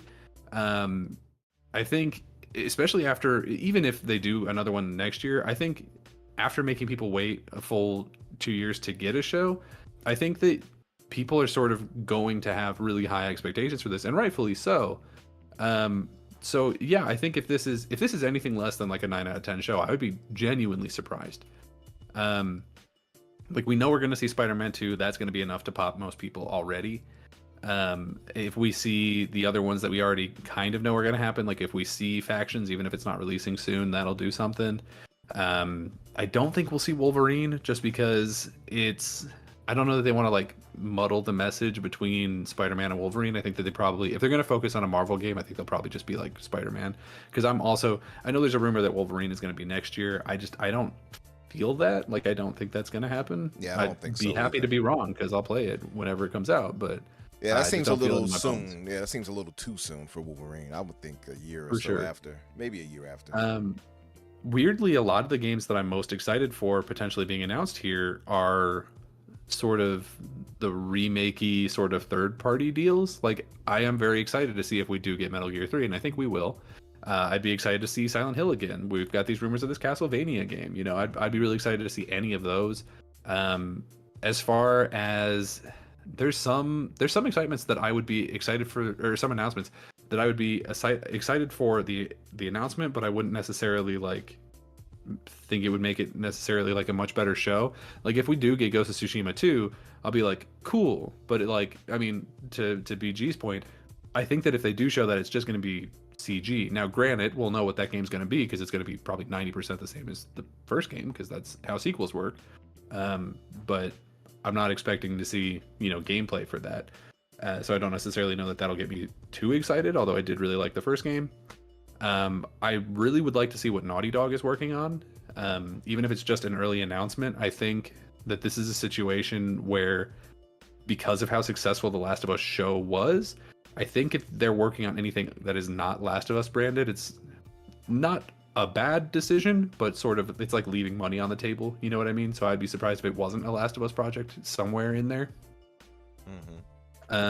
Especially, because we were supposed to be getting Last of Us Season 2 next year, maybe 2 years. I know that they're doing like 2-year seasons now. But that might be dragged out because of the writer's strike, and like there's all this questionable stuff, surrounding that. So hopefully Naughty Dog is working on something Last of Us related. Although me personally, I would be more excited for a new IP, I think, from them. And honestly, I think that's pretty much it. Like I look at their really big studios, and a lot of them I'm not expecting anything from this time. Like if Sony Santa Monica shows up with an announcement of a game, we're not going to see that game for 4 years, right? It's called Dark Side, is what it's called. Because clearly this list says it's called Dark Side. This list is, I don't know if this list is true or not. He tagged me in it finally. I don't know. This is a crazy list. I had already DM'd it to you by that point. You know that, right? I know. Listen, I'm not paying attention to this. I was just. I'm eating a taco here while we're watching the stream. Come on. You do have clothes on, like I requested, right? I always socks. I told you this already. I got clothes on. That's how you keep it PC. Is you put the socks on. Yeah, we won't tell you where to put the socks, but they gotta be somewhere. I got one of those little baby socks. Is what I got. Sorry. Oh my goodness. But yeah, so I wouldn't necessarily expect to see anything. I wouldn't expect to see anything from Guerrilla. I wouldn't expect to see anything from Sony Santa Monica. If we do, it's going to be a very long time before we see them. Like I said on a different podcast, if we do see Wolverine, I also wouldn't expect to see that game coming out anytime soon, unless it also takes place in New York and they can reuse that sandbox. There's a lot of stuff where I think that this is going to be a situation where they announce a lot of stuff and then either don't put a year on it, or they put a year on it and then have to move off of it later. Like, I love PlayStation showcases. They always kill it in the moment, at least. Like, the showcase is always good, pretty much consistently. State of Play's not so much, but the showcases are always pretty good. Yeah. But what I'm dreading is the series of tweets from Geoff Keighley that's going to come out after the showcase.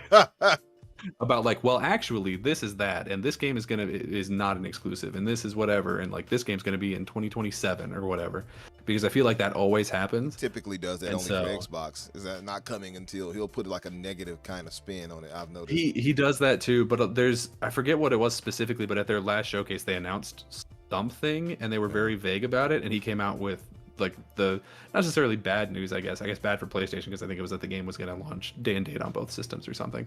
And people were like, oh, Geoff, why would you bury him like that or something? And it's, I don't know. It's not the first time he's done that. No, yeah. And it's definitely the situation, because I think to the last showcase, right?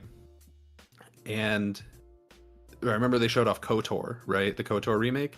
And then it was like, I feel like a couple weeks later that they were like, also, this game is basically soft canceled and we're switching studios and all this stuff. And I'm like, so I'm definitely like kind of cautious about what we're going to see at this showcase, but I know that the show itself is going to be really good. I'm just afraid of what part of the show is going to not come true.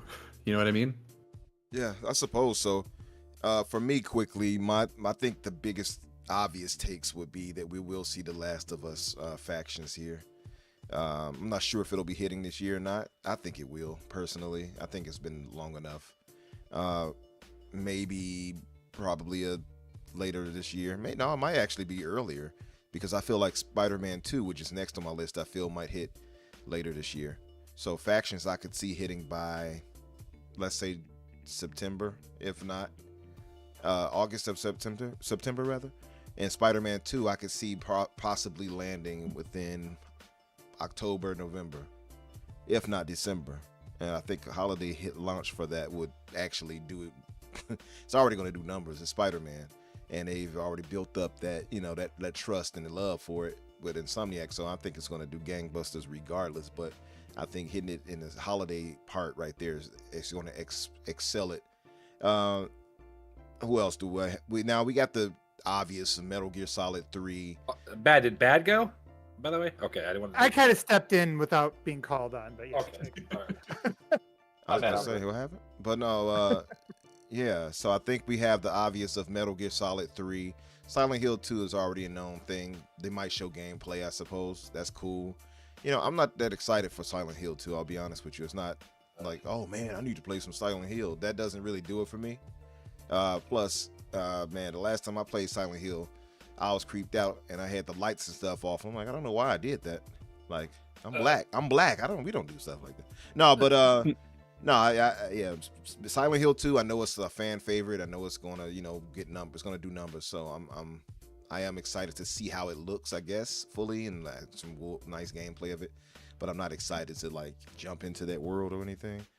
I do believe they might show Mortal Kombat gameplay, like you said, BG. I could see that happening. That makes sense. Especially since they just showed CGI for this here. Is more or less leads me to believe they're going to show gameplay at a showcase and with PlayStation's right next week. Makes perfect sense. Final Fantasy 16, like you said, doesn't need to be here, so I don't see any reason for them to show gameplay for that. So if anything, it'll probably be anything else Final Fantasy related, or maybe even I wonder if they would show anything for Kingdom Hearts or something like that. That'll be interesting. Stellar Blade, like you said, makes sense. They already announced what's the name of that? The package delivery game. Death Stranding too. Death Stranding. They already announced that, so maybe they'll show some gameplay of that. Maybe they'll show a little bit of that world. That would be something, I guess. What else? Obviously, Ghost of Tsushima. I guessed that, I believe, before too. So, is it Ghost of Kamakura? That would be nice. I would like to see that. Like you said, it might be mostly CGI, Danny, but that would be dope to see. Yeah, that would be dope to see though. I'm Ghost of Tsushima. I think if that's announced, it would actually, for me, propel the show a bit because I actually really did enjoy Ghost. I think it was highly underrated personally. One of my favorite new games from them, and this is probably why we'll never see another Sly Cooper, by the way, Mac. But Unfortunate, but true. Just to say, just to throw it out there. And I'm wondering if we will, I would say as a surprise announcement, I'm wondering if we'll see Cory Barlog's game that he's been working on. That's what 2018. Assassin always talks about it. So yeah, that's what I'm thinking. I'm figuring it's realistic. I'm figuring they're going to probably announce his game. That's what I'm thinking, if anything, because he's been quiet for a while. I think somebody even mentioned, I don't know what tweet I may have seen it on, but they said something about something in space, mentioning with the showcase here. And here's a spacefaring, right?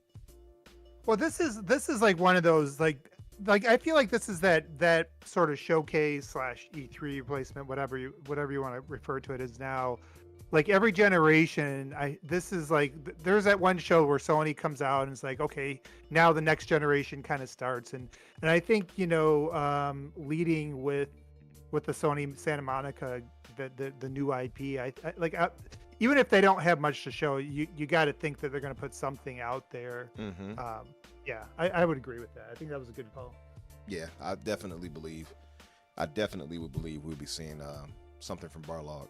And that's it for me, really, with the showcase. I'm pretty sure it's going to be a great showcase. And again, Sony typically goes after Microsoft. For them to go before them tells me that they have confidence that their showcase is going to be something pretty big.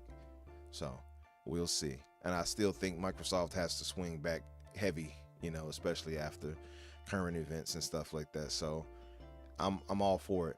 Now the summer showcase. Now, as I pointed out earlier, he has over allegedly 40 major publishers all coming in to converge on that show. And some of them include PlayStation and Xbox. So let me see if I can find a list really quick. Okay, so these are the partners that are going to be showing something there. Activision, Amazon, Annapurna, Bandai Namco. I always mix those up with them somehow in my head. Capcom, CD Projekt Red, which will obviously probably be Phantom Liberty. Devolver Digital, Disney, EA, Epic, Focus. Focus, by the way, has been on a streak by the way. Yeah, Focus has been dope. Gearbox, we have who else? Netflix, of all people. What is that game that Netflix is working on, guys? That they have their studio working on? Lord of the Oxenfree? Rings. Lord of the Rings, I thought. No, is that Netflix or is that That's Amazon. That's Amazon. Oh, that's- Amazon's working on a Lord of the Rings MMO. Apparently, you're thinking of Oxenfree too. That's what Okay, it yeah. is. So they'll probably Yeah. show that there. Yeah. Yeah, they got Pearl Abyss, which they might show that. I believe that Black Desert, Crimson Desert, was it? Yeah, Crimson Desert might be shown. Yeah. Yeah. You have gameplay on that a couple weeks ago too. Yeah, that would be dope to see. I wouldn't. Yeah. I'm actually excited for that. Then they have, of course, Smilegate, and also with Amazon being there, I'm wondering if possible we might finally get a console port of Lost Ark. That's what I'm hoping for, because I've wanted to play that. I tried playing on my PC. That thing did not work right. I think my PC is not powerful enough, but it is actually powerful enough. But I don't know, whatever. WB Games, Ubisoft, Square Enix. So they got a lot of big time people showing up there allegedly for his showcase. Are you all expecting anything major there to be shown outside? I mean, well, major maybe, but not obviously from PlayStation and Xbox. I think they're going to obviously contain it for their shows. Yeah, the biggest thing I could think of is I know him and Kojima have a good relationship, and Kojima's working on 2 games right now. If they, because this is after the PlayStation one, so maybe they'll show like a cinematic trailer at the PlayStation thing and then show something else at Summer Game Fest, or they'll show something really brief about the whatever the Xbox game is and then go into more detail on it on the Xbox thing. Like that would be the biggest thing I could realistically see. Just going off their past history of Summer Game Fest as a stream itself, I wouldn't expect much. They see Steph mentioned in the chat. He says, "What if they showed GTA 6? Would it upset y'all if Sony got exclusivity for the game like they did GTA 5 remastered?" Hell yes. Did they get exclusivity for that, or was that just No marketing? No, it was marketing. But if they got Yeah. exclusivity for the entire Marketing- game of GTA 6, yeah, that'd be insane. I don't know if they could. Listen, I don't think they would could either. No, They'd have to drop $3 billion Yeah. to get that exclusive. If they got the It's marketing not gonna rights, happen. it wouldn't bother me at all. Yeah. You know, By I a think lot it'd be a of bummer for companies. Xbox, but like it's not going to change my life in any meaningful way. Yeah. If they somehow manage to whip out exclusivity, then I would be upset. But that's not going to happen. It would be an outrage. It would cause. First of all, they lose so much money from because we're gonna clearly get GTA 6 online, right? Look how much Right. money 5 has made online. I mean, I have never paid for anything, but I know people have that love that game. Like, so it ain't gonna happen. It's gonna be a basic marketing deal. We all know it's going to Sony. Sony has been with them for too long and has helped them do a lot of stuff. It's going to Sony. Xbox fans will still see it. The only thing they might get, Sony fans or whatever you want to call it, probably maybe a little side mission, or maybe like a little bit faster upgrading online or something like that. Or maybe like $1 million to start off the online. Something basic that's not overboard. Or maybe like for the first 6 months they get 500,000 or 200,000 for the first 6 months until it gets to a point. Something that's that's minor, because they're gonna have crossplay. I don't think this time they're gonna go ahead and they're gonna push crossplay. It just makes Probably. sense. Yeah. What was it the makes sense. PlayStation had for 5? I remember they had a sticker on it that was like PlayStation exclusive, and then there was like in this very small period like font. It was like I think it was like they had an exclusive hat or something. Like they were clothes, maybe. I don't remember. It's been get an exclusive shark card here if you order from PlayStation. I don't know, but no, They're sorry for 2013. yeah. Oh yeah.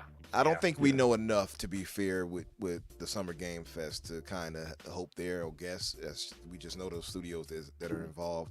We can kind of extrapolate from there. But Steph said that GTA 5 remaster was 1 month exclusive to Sony before it dropped everywhere else.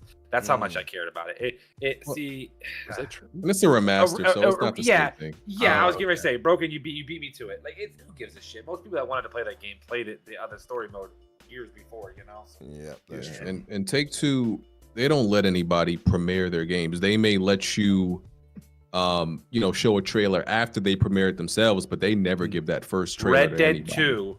Red Dead 2, when they announced it through a freaking tweet. It was a So, tweet. It was a tweet, like back in 2016 or something like that. Yeah, they don't give a shit about Rockstar. They don't need has a anybody's plan. platform. Yeah, They don't- That's No, true. yeah. They're big Nope. enough.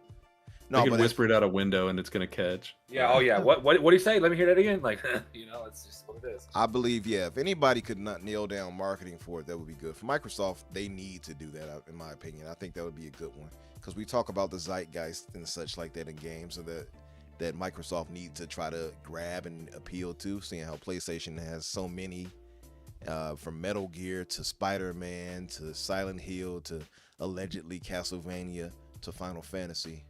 Microsoft needs to fight back with that. But yeah, so I will move on to Microsoft. So we had our guesses before, me and Danny. So definitely want to get you guys input on it, and we can kind of give ours and wrap it up for that after the fact. But I do have a final question after that, of course. But BG, what would you say? What are you expecting to see at Xbox Showcase? What are you hoping for? So off the top of my head, Indiana Jones, right? We should be seeing that. Fable, maybe, right? So Fable. I'm thinking Outer Worlds 2. I feel that way. I feel like, listen, I don't know what's been. I feel like State of Decay was like announced forever ago. State of Decay 3. 2018, I'm gonna guess. Yeah, Okay. it feels like forever ago. I don't know the year. Yeah. What else? Those are the ones that Wolf. What is Machine Games doing? Because I'm like, I would love another Wolfenstein. They're Machine the ones Games is making doing Indiana Indiana Jones. Jones. yeah. Oh yeah. Okay, Although I so- feel like Wolfenstein might come first in my head. Something tells me that they're kind of working on Indiana Jones in the background as a split team, while they're getting Wolfenstein 3 out first. That's what something is telling me in my head. Well, I think this is a perfect time for Indiana Jones, though. The movie's getting ready to come out. I think it's a good time to announce it. Yeah. I do. It just sets in stone for both the movie and the game. So it's a good idea. I don't know if Perfect Dark is too far away. Way too far. Oh, okay. Well, Yeah. yeah. Those are some of the ones off the top of my head. I think. No, that's some good ones. Yeah. If they actually showed the ones you named, I think it would be. If they a show solid Outer show. Worlds too, Yeah. I would be surprised. But let me tell you something. Yeah, That's a good one. That's like the biggest surprise. I would say they would show Perfect Dark before Outer Worlds. Yeah. So, but if they show Outer Worlds, like that would be. So Mac, let's go to you. What would you Oh, expect? if it ain't if I don't see Fable, I'm gonna go absolutely crazy. I'm sorry, I love Fable. Halo BR. I know Bad might not like that as much, but I want a Halo. I want something Halo. You guys know how I feel. And maybe another certain Affinity tells 343 to shove it up their ass because they're so bad at making Halo games, and maybe they finally announced that they're gonna run the Halo thing. But Avowed. Sorry to cut in for a second. I recently put out a Halo-related video, and someone put a really good idea in the comments. What if instead of a battle royale mode, it's the Certain Affinity thing? What if instead it's a zombies mode, but it's the Flood? Well, there's rumors that so season 4 starts sometime at the end of June. Yeah. So, and there's the whole Bad's gonna know about this, but there's a rumor that the infection they're gonna make Flood, like it's gonna be some type of like player PVE mode, kind of like the firefight, but against the Flood. So there's rumored for that, and then they're gonna bring season progression. I think they're gonna show a little bit on Halo. So I would agree with that, but I don't think it's gonna be a whole nother game or nothing like that. I think they'll just add it to Infinite and go with that. So that's just my thought on that. That's a good idea, though. Hopefully, somebody needs to make Halo that's not 343. They're ass. I'm sorry. They're horrible at making video games. Avowed. I just think it's the direction over them that was the issue. Well, I think the guy. What is his name? Pierre. What's his Pierre name? Hines. Yeah. Oh man, this dude fixed MCC. If anybody could fix MC, the worst launch in multiplayer history games, if they could fix that game, he can. I think he could fix any game because that was the worst launch in the history of video game history of anything. I'm sorry, that shit was broken so bad. Worse than I know. Redfall? No, stop. Yeah. Oh no. Redfall. That's a co-op shit game, so that you can't even pick up your own ammo. So, and it's only 20 frames. It's not 30. They should have said that too. Avowed. That's another one. I want Skyrim. I want an Elder Scrolls so bad. So give me the next best option. I mean, that's kind of where the little bit of glimpse that we have seen, it looks beautiful. Do I think it's going to look like that when we actually play the game? I don't think so, because it's like every game. They show the first like 30 seconds of a game. They enhance the whole game up to make it look like it runs on a 4090. Instead, it runs on a 1080X, and it's trash. So it's just. So I hope it looks good though. And what is that? 4 games? What is that? 3-4 games? Let's think. I'm gonna go with. It's tough because there's a couple of them that I'm thinking. I don't know. I'm gonna say freaking Contraband. I think I want to see a little bit more on that. Like that's something. There's something I just want. I like Payday, but Payday was really bad. Like when it come to gameplay. Speaking of which, don't they have a Payday 3 that's about to like be showcased soon? I have no idea. But like the thing about it is they had a really bad like Payday 2 was just the movement system was very off. But it had a good ideal, good story, good like little just something to play with friends. I want that. That's what I want from Contraband. Like something that's like that. And then I don't know, maybe a possible 10,000 Game Pass third-party exclusives, but that's besides it. But I don't know. It's one of those things. There's so many games you could think of. Everwild maybe being shown, like Broken said, possibly Outer Worlds 2, which I don't think that's going to be shown. Maybe another CGI trailer. I don't really see either of those. Outer Worlds would be. I'd be surprised. And Hellblade, Everwild, they had to really redo that. So. Yeah, well, 2001 they reset it, but I'm sure they had still some type of game. 2001. They had. 20, wasn't it 22 years? No, well, I mean they reset it in 21. You said 2001.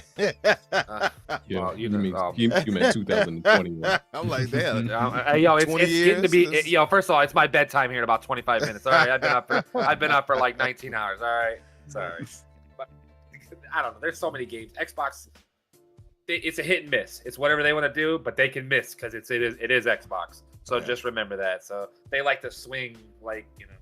I will say though, to their credit though, Microsoft has had some good showcases these past few years, in my opinion. So some people I know are kind of like negative on last year's, but I enjoyed last year's. I thought the year before it was better, but I still thought last year's was solid. Yeah, it could be a hit and miss. Like I said, there's been years Xbox's showcase has been like perfect, but then there's been years that it's been dog shit. I hated last year's. Last year's was awful. It was bad. I'm sorry. Then was it 21? Which was the one with Craig? That would have been 21. Oh my god, that was a horrible year for gaming. Yeah, it was for 21. Xbox. I hated that year. But that was actually, they had the developer of the year that year. Yeah, Assassin said Outer World's been going since 2019, so there's a possibility that it could be shown. So never know. Yeah, I think that they'll probably focus more on Avowed. I think that's in the same camp as like Spider-Man Wolverine, where I think because I think Avowed is going to be next year. There was that report a while ago where Obsidian was like, we want to put out a game every year, and I was like, okay, yeah, sure thing, buddy. But if that's real, which that was I think 2 years ago now, and they've done it so far, so if that turns out to be real, then I think Avowed will be next year, and then we'll get 2 years from that Outer Worlds, I'm guessing. No, I would think Outer Worlds, unless there's something smaller in between. I mean, Outer Worlds is the only other one we know about, so I would think that would have to be 2025. Yeah, it could be. I think 25 more than likely.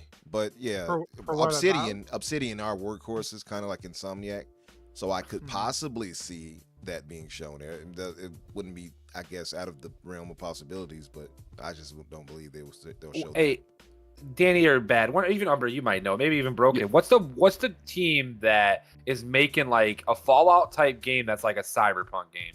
I can't remember the name of it. Exile. Yeah. So that's another one that could be possibly really good. And of course, Starfield. I know I'm throwing a few more than 5 in there, but there's so many that are good. It's kind of like, you put your hand in a hat full of papers. You don't know what number you're going to get because there's such good ones. But it's the same thing with Sony. It's the same thing with, Sony has the same scenario. You have a lot of opportunities at games. You just don't know what you want. I hate this because having a child and working 10 plus hour days, this doesn't work for me. They need to slow this shit down a little bit for me. So, I'm glad there's somebody else that feels that way. Like I'm one of those people that gets happy when there's a delay to games I want. Yeah. You all have transitioned into old men. Slow down. You're going too Damn fast. kids. Hey, babe, get my walker. I need it before I come to bed. You know. You want to get there dead? Slow down. I mean, hell, I'm not even 30 yet, and I'm already at a point where I'm like, I'm working 40 hours. I'm doing 2 podcasts. I'm running my own channel. Like, I'm busy. I am very appreciative when I can put in a game and know that I can beat it in like 8 to 12 hours. I'm That's very great to thankful me. for all Microsoft's delays this generation. Oh, man. I wouldn't say I'm thankful for them. You're but they 70 bother me in, less in than they would mental have. age. That's what it is. I need Yeah. some time to get my backlog. I need. My Yeah, back it- and my backlog. All right, They're OBM. they're What about both you, hurting. brother? What about you, My brother? What are you goodness. expecting to see, and what do you hope? To Yeah, see? you know, just like I was saying earlier with Sony, I was expecting it's going to be their best show of the generation. I'm actually expecting the similar for Microsoft, and I actually was not somebody that liked last show, and this generation mostly I feel like it's just been a lot of videos. It's been a little bit of like I don't know, smoke and mirrors a little bit to get them, because we know that stuff wasn't ready, right? Like, so we're just getting a lot of stuff to placate us. But no, I think Phil during that interview was talking about finally showing gameplay on Xbox consoles, which I think you're going to see. I think the fact that he mentioned that means that they have things ready to actually deep dive on. And what I expect them to deep dive on, I think Avowed's going to be actually a good case there. That's a game that's been in development. I mean, when they bought them in 2018, they talked about looking at some of the prototypes for that game. And it is an ambitious game. It is something that they transitioned over to UE5, and we know that outside of Epic, people haven't been putting out UE5 games yet because a lot of those tools kind of came in a little bit later than people wanted. But I do expect they are in a high contractor area. I think they are going to be able to ramp up and probably get that out here by next year. So expect that to be probably one of the showcase games at the show. Hellblade, obviously, that's the other one. That's another UE5 game. So expect those two to be the ones they deep dive in the most, with Starfield having its own show. I think NXL is a good call out. That their big team is kind of been staffing up, so I don't think we're going to see their big game. But they have 2 teams, the guys who did the Wasteland, and they've been rumored for a while that they might be doing like some Fallout, the old Fallout remake. So maybe some fan service with that. And I would say, so like on the note of the Fable and Perfect Dark, I think we assume those are still far out. I don't expect those games released this year. Maybe you might get one of them late in 2024. But the one thing I would kind of emphasize with that is they did pivot over. Eidos Montreal has been helping Playground with Fable, and they've been doing that for a little bit now. I think that the fact that they reached out to them meant probably that they were ready for full production. And Perfect Dark has been, in the hands of Crystal Dynamics for a little bit. So I think, those games, even if they're not going to be ready for a release in a year, as they've already implied they're not going to be doing the 12-month thing again. I think they probably, those studios that they're working with are big enough, and they probably had enough time to put together vertical slices. So I wouldn't be surprised to see both of those games make an appearance too. And again, I think Microsoft knows they need to, the stuff they've been teasing, they kind of need to show some hands-on, some gameplay, running on Series X this time. So those are probably the biggest ones I'd call out. And for Halo, I do think we're not going to see any campaign stuff for a while. It's just going to be multiplayer. That's sad to me, by the way. Yeah, I don't believe you're going to see campaign stuff until next generation on Halo. Unfortunately, I think they're all in right now on the multiplayer. But I do think they have some cool things planned with the Flood. That stuff's been rumored for months, and it seems like it just gets more and more confirmed. So there'll be I think they'll try to rejuvenate that a little bit, and then obviously we know with my it's not a showcase without some, big Game Pass announcements. It's been, I've theorized for a while that Microsoft's probably looking at Starfield as almost the start of the new Xbox, and might be one of the reasons they sent Redfall out to die early, to get it out of the way. I hate to say that, but I feel like it was like they just kicked him off the, it's like they kicked him out, they threw him out of the moving car. Yeah. Are you saying it's like X-Men 3? This is why the pawns go first. Yeah, pretty much. Well, yeah. Yeah. I don't know. I think a pawn has more opportunity than that shit team right now. I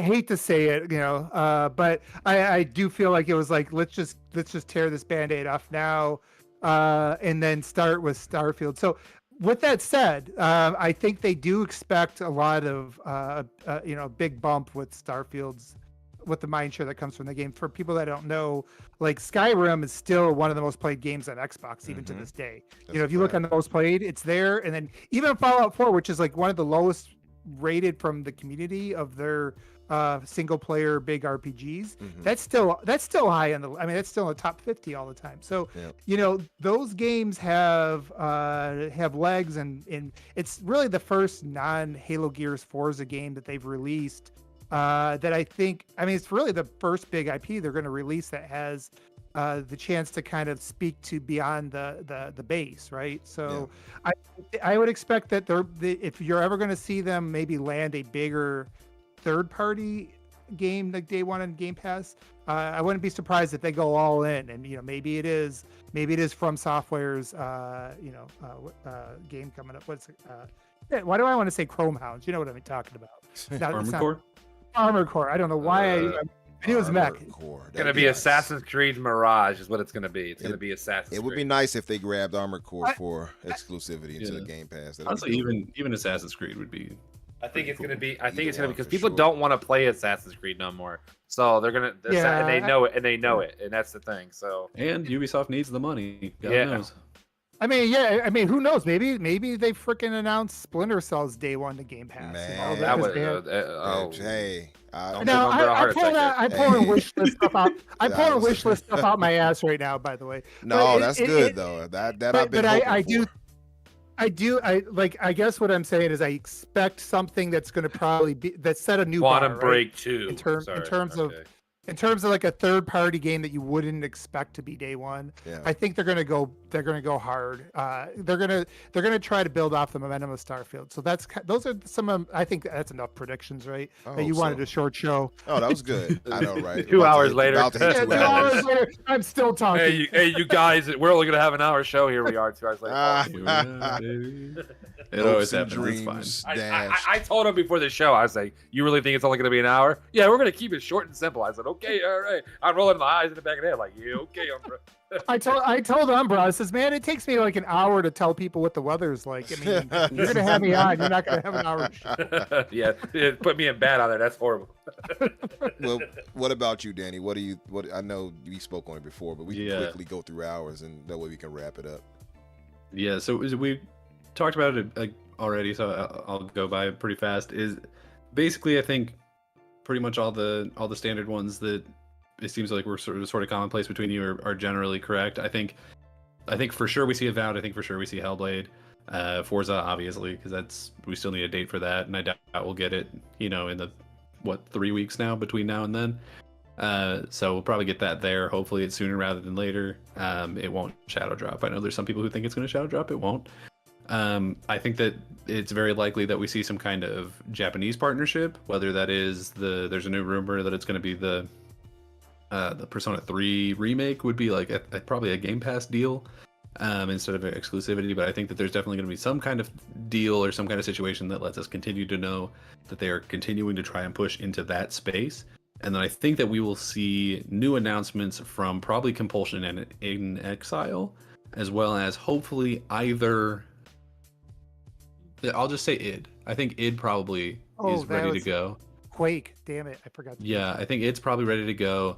I would have said Machine Games, which I think I did the first time we did this, but since then I've thought about it more, and I think that even if Indiana Jones isn't coming out soon, which I don't necessarily think that it is, I think June would be a really good time to show it off because the movie comes out in June. So I think I think even if you have nothing to like show gameplay wise, I think you just remind everybody like, hey, by the way, we're making one of these with like CGI. And I know people don't want to see CGI, but even if that's all you got, I think we'll see it.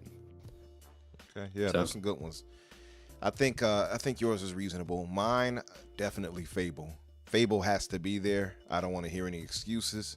I don't want to hear any nonsense. And don't look at my comment in chat because I said something. If it ain't there, what will happen? They had best show Fable. I think it's been long enough. We need to see a proof of concept. I want to see how the world looks. I want to see how these characters look. To me, that is the star for Xbox games showcase.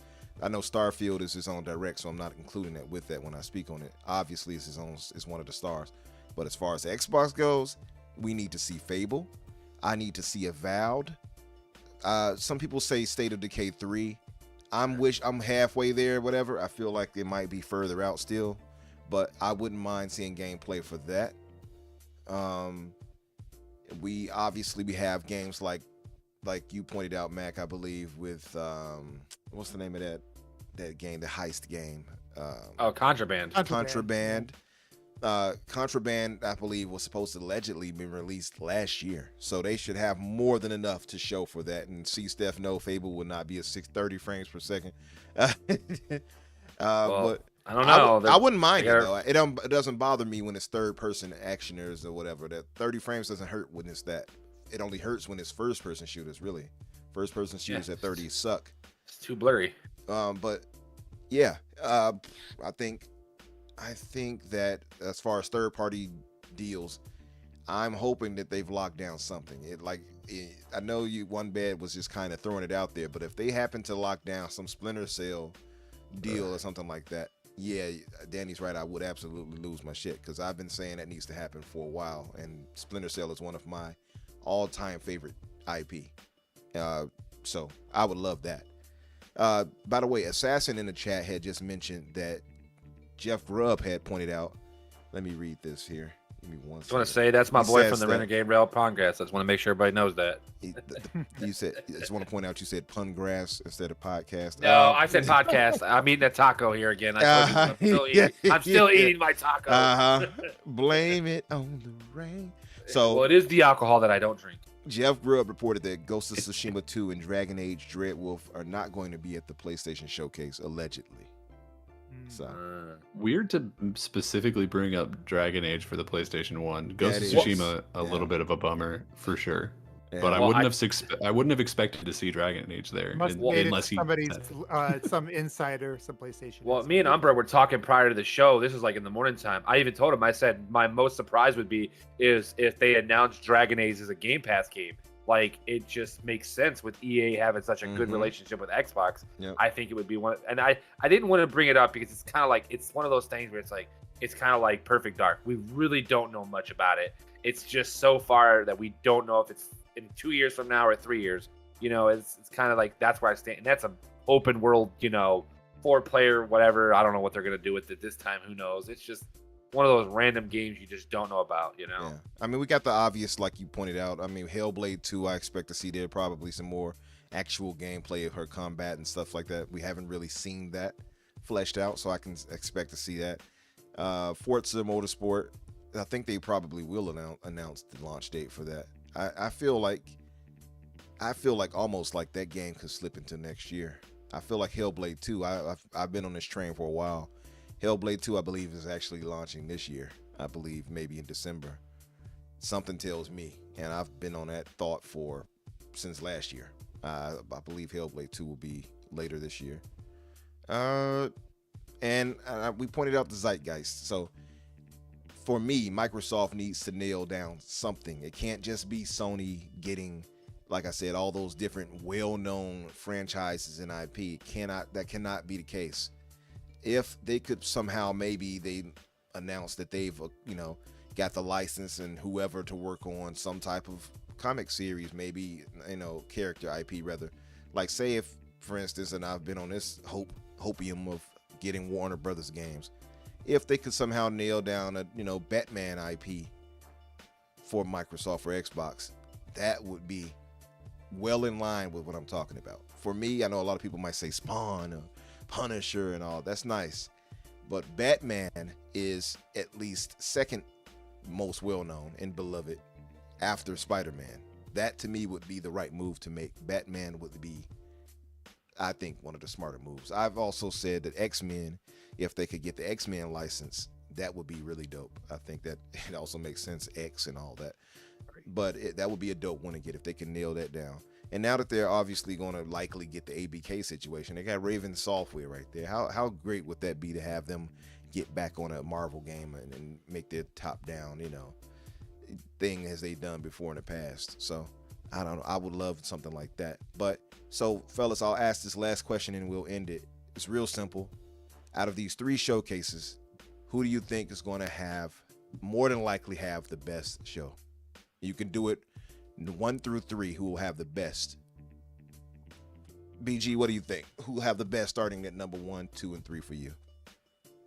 You're counting the summer game fest thing? Yeah, that one is going to be Everybody hard, put that at 3. Everybody put that at That's 3. that's last. Yeah. I've never really been impressed by that because I don't think Geoff Keighley's trying to build it up, but I don't think it's just not there yet. Where everybody is like, oh, I'm gonna give Geoff Keighley my best. Exactly. So that's Right. that's third. First, I'm gonna go with PlayStation. I'm a PlayStation fan, and their shows. Aside from last year, not last year, the year before. I didn't really like that one. The ones before that, though, they've been relatively and pretty good. And now I feel like because they've been stockpiling and holding back a lot of stuff, they have no reason not to have a lot of stuff to show now. So I'm gonna go with them, and I think the Xbox show will be decent. So I'm gonna put them second. Okay. All right. So first PlayStation, Xbox, then Summer Game Fest. All right, that's good. That's good. I can see the reasoning. What about you, Mac? What are you thinking? I'm gonna throw you a curveball, Umbra, but I think it's gonna be Sony. Sony's gonna be the number 1. I thought you were gonna say Summer Game Fest. I thought so too. Actually, I thought so. You were Nintendo. Curveball. Nintendo. They're gonna show nothing. Absolutely nothing. They're just gonna stay with it. No, I just think it's gonna be. Sony is just good, man. They got damn hooved. And listen, and everybody knows that I'm truly an Xbox when it comes down to it. Yes, I got my. Because I did hear him talking about he loved Final Fantasy so much he'll pay anything. I mean, $100. And they're more $100. right. I'm a simp for Final Fantasy. And they're more or less a PlayStation first. I'll party show my right man now. titties. No, He's got that Everborn let's not do charge that. them more shirt. I've seen it. Yeah, I bought 3 of them actually. One for the morning, evening, and afternoon. Oh.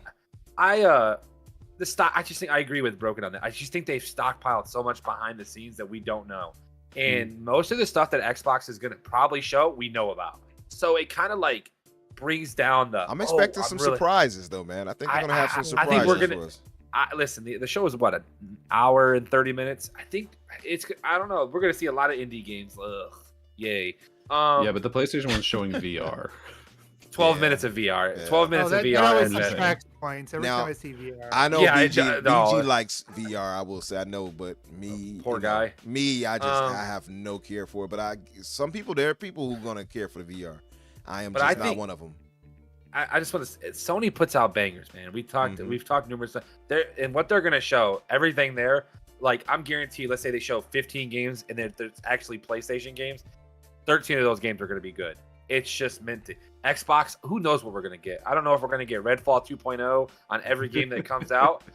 Bethesda's been known to have shit shows when the games have come out. We don't know. And that's why I just want to put it at 2, because I'm going to be hyped for it. I'm just as hyped for it as I am the PlayStation. I'm hyped for both of them so much. But the Summer Fame guest can kiss my ass. I could care less if I watch it. I'll watch the highlights later. Why is that even in the voting? Yeah. Boo. This is the third party for the presidential thing. Boo. Who cares about that So we can all take turns telling off Geoff Keighley. Yeah. I'm sorry. It's just what they're going to show is going to be good. I know it's going to be good. Let me rephrase myself. Yeah. Xbox is a shit show, and we know this. And they're just. I don't think this show will be shit though. Like Yeah, I but think I'm not- this will I be- don't think. Listen, Yeah. it's do or die for them. If they don't fucking do something, they're done, man. I don't think they're gonna sell like everybody keeps saying they're gonna do. But they're Oh, my gonna. goodness. I don't think They're gonna- that's, I don't They're think gonna be it's in. that Hey, dramatic. they're gonna be Yeah, in fourth place. They're gonna be in I fourth get- place with Amazon coming up behind Man, them. I don't want to Fourth extend place. this like another half hour, but man, like if we sat through Don Matrick flipping us off through Crackdown, Scalebound's cancellation, no, No, Spellbound's all, getting rebooted. You didn't know that? all of a sudden the tipping point's going to be that like Starfield is an 11 out of 10. It's like come on. Yeah, I don't see If you that. stuck around this long, it reminds me of like the persons in the bad relationships. It's like this is the last time I can you know? fix it. Right. But see, it's so tough. I mean, as long as they show, as long as Xbox shows something, I'm good with it. Like, Yeah. I just Well, it's- I almost wonder if, and this is kind of part of my point, so maybe I should save it, but I almost wonder if, because people are going to have such high expectations and all that for the PlayStation show, I wonder if it'll be graded slightly harder in people's minds because they are expecting it to be so good. And I think, and I am as well, but I wonder if people are going to be like, oh, I can't believe they didn't show Silent Hill and like all these other things that have been rumored that, well, not Silent Hill, but you know what I mean? Like all these things that have been rumored and they're like, oh, it's going to be there for sure. It's going to be great. It's going to be the super, like if this comes out and it's like an 8 out of 10, I think some people are probably going to be like, oh, it's a 6 out of 10. This is awful, even though it's like it's not. Like, yeah, I they think it'll downgrade be it good. because it's Sony. Yeah, they might downgrade it because it's like, oh, that I Well, just expected 'cause- way No, better. I think way that better. I from- think Because that they would be weren't- Xbox they'll try to do that for. I think No, they'll they're just try to gonna downplay they're just gonna Xbox. But say a that's one sort or a of- two at best for Xbox. But that's sort of so. my point, right? Is because I think, I mean, people. First of all, there's gonna be people who love and hate both of these showcases, regardless of anything, right? Just Doesn't the matter. Fandom. It's fandom, and we know Yeah. that. Yeah. But I think a lot of the people who are sort of on the outside looking in, because there's such low expectations for Xbox, like you know what I mean? Like they're already at basically like rock bottom for a lot of people. So I wonder if they'll be like, oh yeah, let's watch this show. It's gonna suck ass. And then like if there's one or two games in there that they care about, they'll be like, yeah, I'll play that. Whereas I feel like for PlayStation, a lot of people are gonna be like, man, this is gonna be great. Showcase of Dreams Part 2 or whatever. And then if it's Showcase not of that, Dreams. then people are going to be upset. So I think we're going to see a lot of really mixed reactions to this. Yeah. You know what? I hope they're both A's. I hope they're both 10 out of 10s. I hope, because you know what? I'm a fucking gamer at the end of the day. Excuse my Yeah. language, Umbra. I hate when people go, oh, I want PlayStation to fail or I want Xbox to fail. It's like, dude, go hide in your closet, you weirdo. So I want to enjoy video games, and I feel we're like gonna get that. I feel like both will be solid. Yeah. I have no Yeah. doubt that both will be good. If I had to rate them though, as far as rankings, I'm most excited for Xbox. So I'm going to put Xbox number 1. I think Microsoft will rise to the occasion. I don't think it's as dire as you thought it was, Mac. I don't think it's that dire. I don't think it's like make or break. I'm going to go on the heel and die on this heel that I believe Starfield actually will launch at 60. I'm going to say that. So. I I hope so. I'm gonna die with you. I hope so. Yeah, I think that'll be the case. I think that'll be the shocker. But they had the ATG team working with them. It's been delayed twice. I think their entire aim has been not only to calm down a lot of the bugs that they can find, but to get that game technically sound. And I think it will absolutely hit 60, or at least. I don't know. If it was on the personally- Unreal, I'm a. He said if it was on Yeah. Unreal, it probably would. Yeah, I think it'll hit 60 on my 4090. But Yeah. I don't think it's gonna hit. Don't you take this from me, OBM.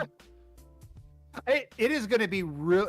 If the stuff that's been rumored for a while that seems to all been sort of come to fruition, like it sounds like it's going to be a really demanding CPU demanding game, and there's not a lot of room to scale CPU on consoles the way there is GPU bound games. So I would be surprised. Like I feel like you would have like if they do that, and in some weird ways, I almost would be a little bit nervous to say that they're going all out for that, because that might mean sacrificing some of the ambition they had in terms of game design, because it is a new engine. Yeah. For anybody that knows how creation engine games are, like everything in the world you can move around, and it's supposed to be even more dynamic than previous in terms of everything. So I don't know, like this is one of the few games that I would be okay with this coming out at 30, because you know, because it's that ultimate box game, and I know it's not for everybody, but for people that's for, that is the reason I play that. And I think so I don't know, we'll see. You could be right, maybe they just hear all the chirping and they feel like need to give a 60 FPS and they're going to figure it out however they could. But I would almost be a little bit I would be a little bit worried even if that was such a hard and fast thing they I'm not too worried about it. Hey guys, I personally think it will be 60, but I won't be like, I don't know, just super disappointed if it's not. I still will play the game. I'll be like, damn it, they didn't make it. But I'm expecting and hoping at least the game looks much smoother than it did before. That 30 frames, or at least the subpar 20 frames that they showed the gunplay and stuff at before, I don't think they can afford to have that happen. Not after Redfall, personally. But I think the showcase. Gotta go, guys. Great conversation though. But I gotta take off. Okay, BG. Hey, All BG. right, Tell people where they can find you at and everything really quick before you sign out. Weapon Wheel Podcast. This is my podcast name. You can look that up. Channel name is Broken Games HDR. Appreciate the invite. Great conversation, guys. No doubt, Later. brother. Thanks All for right, joining us. All right, man. Later. See you. So yeah, my thinking is Xbox, I think, will have the best show, and I think they know they have to have the best show. They got a lot to make up for. I'm expecting a lot of surprises on top of the things that I'm guessing will have to be there. The Avoweds, the Fables, you know what I mean, the Forzas, the Hellblades. I think those are like known things we can expect. But I believe that they're gonna have some showstoppers for us personally, and I expect that. And like you said too, Danny, on the whole Japanese gaming, they might have some stuff for that. I expect some good stuff, man. I personally think they'll be first. I think Sony, for me at least, might be second, but I can't fully say. It could be 1A, 1B in this situation, depending on how, you know, the Metal Gear Solid 3 remake is looking and everything like that, I suppose. Yeah. And so I don't know, it's going to be tough. And if that list is wrong, I want to know what is it that we are not seeing from you saw how I kicked that zombie.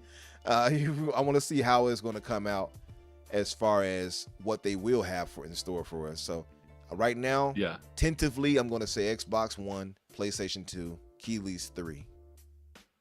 And did we get yours, Danny? I don't know if you listed yours number. No, not yet, but I'll go real fast. Okay. I think I'm pretty much in agreement with you on that one. I think they'll probably all be good shows. Even the Summer Game Fest one, it'll just be a different kind of good show, just a much smaller scale. I mean, he isn't producing games himself, so he can't rely on his own first party content, of course, and he's gonna have to pause for ads and stuff because he's got to fill his pocketbook. That's why that show exists. But I think Xbox will probably have the best show, and I think it's for a number of reasons, because like you said, I think that they're going to be showing off a whole bunch of very different stuff, and both because they sort of need to, and because I think that it's time. Like even if Redfall had been a perfect 10 out of 10 game, I feel like I'd be saying a lot of the same stuff, which is it's just time for us to see a lot of this stuff. You know what I mean? Like it is the situation where a lot of these games have been in the works for a while, and we have to know what's coming out in 2024, and if it's going to be 4 games, I'd like to see what at least 3 of those be in this showcase. And I think we'll probably, but I think that it's going to be interesting. I think that Xbox has, for me, almost an easier time impressing me, because I feel like they're going to have a lot more different feeling games, and I like a lot of different genres. I feel like they're going to be able to do that because we're going to get all kinds of different things from there, even just from their first party studios. Yeah, more diverse for sure. Whereas the PlayStation show, which is also going to be great, no question. There's also going to be the situation where I feel like the pacing is going to be kind of ruined for me, because there's going to be the sections where it's like, and this is a VR game. There's going to be at least one game in this showcase where it looks really good and I'm excited for it, and then at the end it turns out it's a VR game. I go, ah. You know what I mean? Yeah. Like that's realistically that's going to happen to me. Yeah. There's going to be that. I think they might even show off. There's some rumors that they might like push some accessories for the VR hardware, and I'm not really interested in that. Yeah, and then zero interest when it comes to that. Yeah, and I feel like a lot of the stuff that is coming out of PlayStation, somehow in weird contrast to Xbox on this one, I feel like we already kind of know what a lot of it is.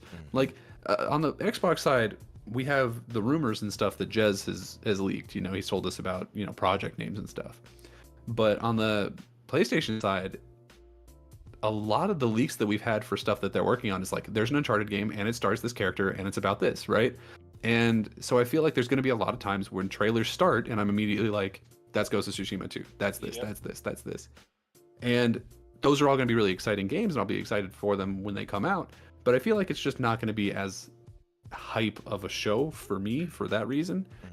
So yeah, I think it goes, you know, number one Xbox, PlayStation, and then Ubisoft, and then Summer Game Fest. Oh damn, you got that fourth.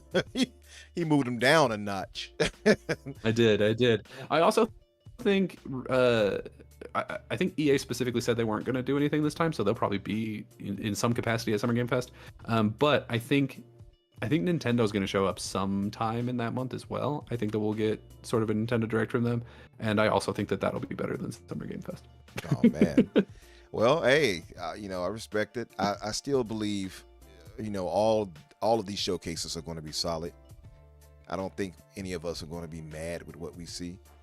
And I think it's going to depend, right, how your biases and preferences go too. So somebody on the PlayStation side is likely not going to agree that the Xbox was better, even if it was to us. You know what I mean? And I think that's exactly. Yeah, I think because you are going to get two different shows. Like I said, I've been kind of saying through the show, I'm expecting both of them to put their best foot forward. I think the advantage Sony does have is they've been kind of laying low a little bit longer, so you're going to have a little bit more freshness to that. It's a lot of what they bring out, even if you've kind of known about it. So like I think if you're going to ask the general public, because Sony's games focus on production values and they have bigger names right now, it's probably going to resonate more amongst the mainstream. But I think I know for a fact that I definitely am a lot more excited about, you know, Xbox, because one of the reasons I'm even on this platform, aside from Halo, is Western RPGs, and this could be the Western RPG show, you know, between Starfield, Avowed, and then potentially, you know, leaking something about Fable. And heck, I mean, if we might even get a little something from NXL as well. So because of that, I'm, you know, for me, who likes games that are a little bit more dynamic, got a little bit more sandbox elements to them. I think that this is going to be probably. I'm predicting for myself, this is probably going to be my favorite show of you know, gaming showcase in quite a while. It's my prediction, but you know, but at the end of the day, like, I still think that a lot of it's just going to depend on the audience, because if you do prefer production values, narrative driven games, I mean, we know who masters that, right? So, but great. I think they're going to offer two different things. This is going to be a good time if you got both platforms. You know, the next month is going to be potentially the best we've had for shows this generation. Absolutely. I see John Wolf in the chat. He said, no Sea of Thieves or Elder Scrolls Online Xbox. Listen, Elder Scrolls, if they show some online for that, whatever, quick little snippet, please don't show anything Sea of Thieves for me. I am Elder Scrolls, and Elder Scrolls got shown in February. Or whatever. That's why I'm the opposite, is because we just saw something from Elder Scrolls. I don't want to see that. We did. Oh, I don't want to see one of them. Didn't they say that we would see something though? They said something about we would see something from Necrom, I think. In June. Yeah, but they already did that show. Hopefully the server's closing down, so I don't have to see it no more. So. Listen, yeah, you reminded me. Yeah, there's always got to be the spot for you to get up and go take a piss. Right? Yeah, hey, that's it. You know what though? Piss ain't a poop. I would hope that they have no lulls like that. I hope they have no lulls. I hope it's just a nicely paced, but see, solid that's where showcase of everything I want to see personally. That's where I lead into, like, I think the show, if they show too many indie games and bullshit like that, it can drag on. You're like, I need to go take a piss again, and I don't even got to piss again. You know what I'm saying? I'm hoping for heavy hitters personally. But I think AJH. That's my point. I'm gonna piss twice just because it's that boring. So. We got to go a lot. Yeah, come on, but if you hit 30, Dan, I'm telling you, you pee every 40 minutes. Yeah, I definitely need the piss break. He literally has a toilet in his room. He said. But by the way, I do have to correct something I saw in chat. I did not predict the BR for Halo. I think the BR is still a lot. I don't even know if they're gonna. Okay. Yeah, I don't even know if they're going to do a BR anymore, to be honest with you. But I do expect something cool. Stop lying to yourself. Yeah. Okay. Well, I know. If you're gonna Mac listen to anybody, mentioned bad's it. Yeah. Yeah, I know it. Yeah. Yeah. Okay. But Sorry, yeah. sorry about that. Oh, you're good, brother. I might have miscommunicated or whatever. Maybe I heard you talk on it, but you were probably saying you didn't expect to see it there. I don't know. That could have been the case. But either way, I hey, was probably mumbling. Anyways, nah, I was doing so many other things. I probably just didn't hear it. But listen, that's the show for us tonight, folks. We kind of went over. Listen, we went over like 30 minutes more, 40 minutes more than I thought we would really do. 49 minutes, really. But yeah, anyway, I just want to thank you all for being here with us tonight. And if you have not done so yet, please like and subscribe. Also, too, like, listen, I see some folks in the chat who may have seen me. You may have seen me earlier asking, hey, did anybody want to join when we were not sure and secured with our guest just yet? Don't get it twisted, and don't forget that you all are welcome to join us. My only requirements is that you, A, do not be Bushido, and B, that you have quality mic. I haven't seen him in the chat today. He's on his show tonight. His show's at 9:00 right afterwards. So yeah, and he's old. He might have lost track of time. He likes probably to sleep did. a lot. So yeah. So, but yeah, you guys are welcome to join us here. You know what I mean? Like I said, just have quality mic, know what you're talking about on the subject matter. That's it, really, and that's it. And of course, don't go too crazy and start slandering everybody. But other than that, yeah, you're all welcome to come through and talk with us. But thank you all again. So Mac, we'll start with you, brother. Thank you for joining us. Where can this audience of ours find you at? Well, I want to thank you guys, Dan and Umbra. Thanks for inviting me. It means a lot. I've been waiting for this for a couple weeks now. I've been laughing about it. You can find me on Twitter at MacBound_. YouTube, Twitch, and Xbox. It's all just MacBound. If you want to add me, send me a message, tell me that my takes were bad. I'll just do it. Follow me if you have to. I'm here for everything. So, and thanks again, you guys. And just don't challenge them one-on-one in Halo. Yeah, if anybody thinks they're good at Halo or Mortal Kombat, I will whip your ass. I will tell you that now. He's pretty good at Halo. I have to give him his credit. And and Bad, of course, thank you for joining us. Also, it's always good to talk with you. We're some Halo nerds here, so. Yeah, thanks again, you guys. Yeah, no doubt, brother. Thank you for joining us. And BG already left, but shout out to BG for joining us. OBM, One Bad Mother. Where can people find you? And did you want to share anything with anybody else, like as far as things you got? Yeah, first of all, thanks for inviting me. Thanks for thinking of me. Like I said, nice to be on the ground floor of the your new podcast. And it was good conversations today. In fact, it got me a bit excited about, it got me a little bit kind of hyped up thinking about the potential of all this stuff as we were going through it. So thanks for that. It needed that kind of break through this busy work week. If people want to find me, they can find me up right now on Twitter. My handle is mother_one, MUTHA_ONE. I was just for those that don't know, I was a senior editor with Xbox Era. Last week was the last show I hosted for You Had Me at Halo. And obviously I still love the guys over there, support them. I was taking a break for a little bit, and I am going to be coming back in a few months with my own channel. So just kind of look out for that in the near future. But like I said, it's all love for the guys over there. Kind of gave me some opportunities and all that. But it's just time to kind of let my hair down and just I want to take some chances and only have to worry about getting myself canceled. Nobody else. So that's it. But thanks again, man. No doubt, brother. Thank you for joining us, and good luck to you doing that. Looking forward to it, actually. So, always enjoy hearing your takes and thoughts on gaming in general. So good luck, man. Definitely, if you feel you want to share it here again, you're always welcome to come back through and announce your launch date and all that, whatever you might be doing. All right, man. Yeah. And Danny, brother, tell everybody where they can find you at. Yeah. So you can find me, first of all, here, obviously.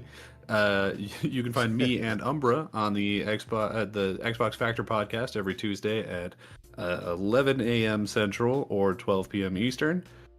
You can find me on Twitter at Daniel J. McG or at my personal YouTube at Daniel McG. we just put out a Halo related video that I thought people were going to be a lot more negative on than they turned out to be. So that was nice. And I'm currently working on my next episode of rewriting the DCEU. It's a Batman movie that I'm very happy with. I just got to run it past my my focus groups, as it were, to see if it's publishable. Nice. And then we're good to go. And you already did one for your Halo idea, right? Of what you think, how you make Halo better. Yeah, that was. It was a couple days ago. I honestly, it's all a blur. You know what I mean? A few days ago.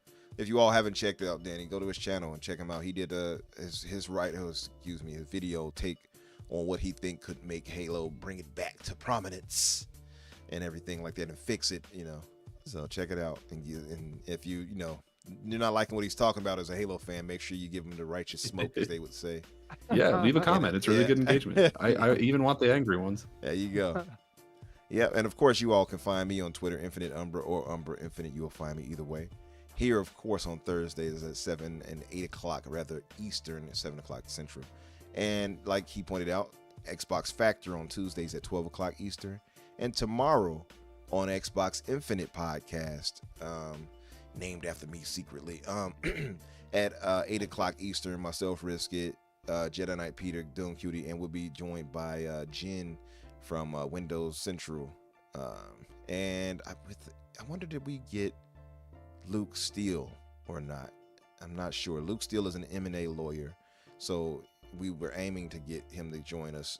And well, Danny, you know Luke, so I don't know why I'm saying it like that. Oh, he's great. Yeah. Luke is absolutely great, and he's an M&A lawyer. He joined us on, I think, a third episode. So join us tomorrow too, guys, and come by and say hello. And really, that's it. We want to get out of here. We're going to talk with you guys later. All love, everybody. Peace and love. I got to do Dirt Griggity. Peace and love.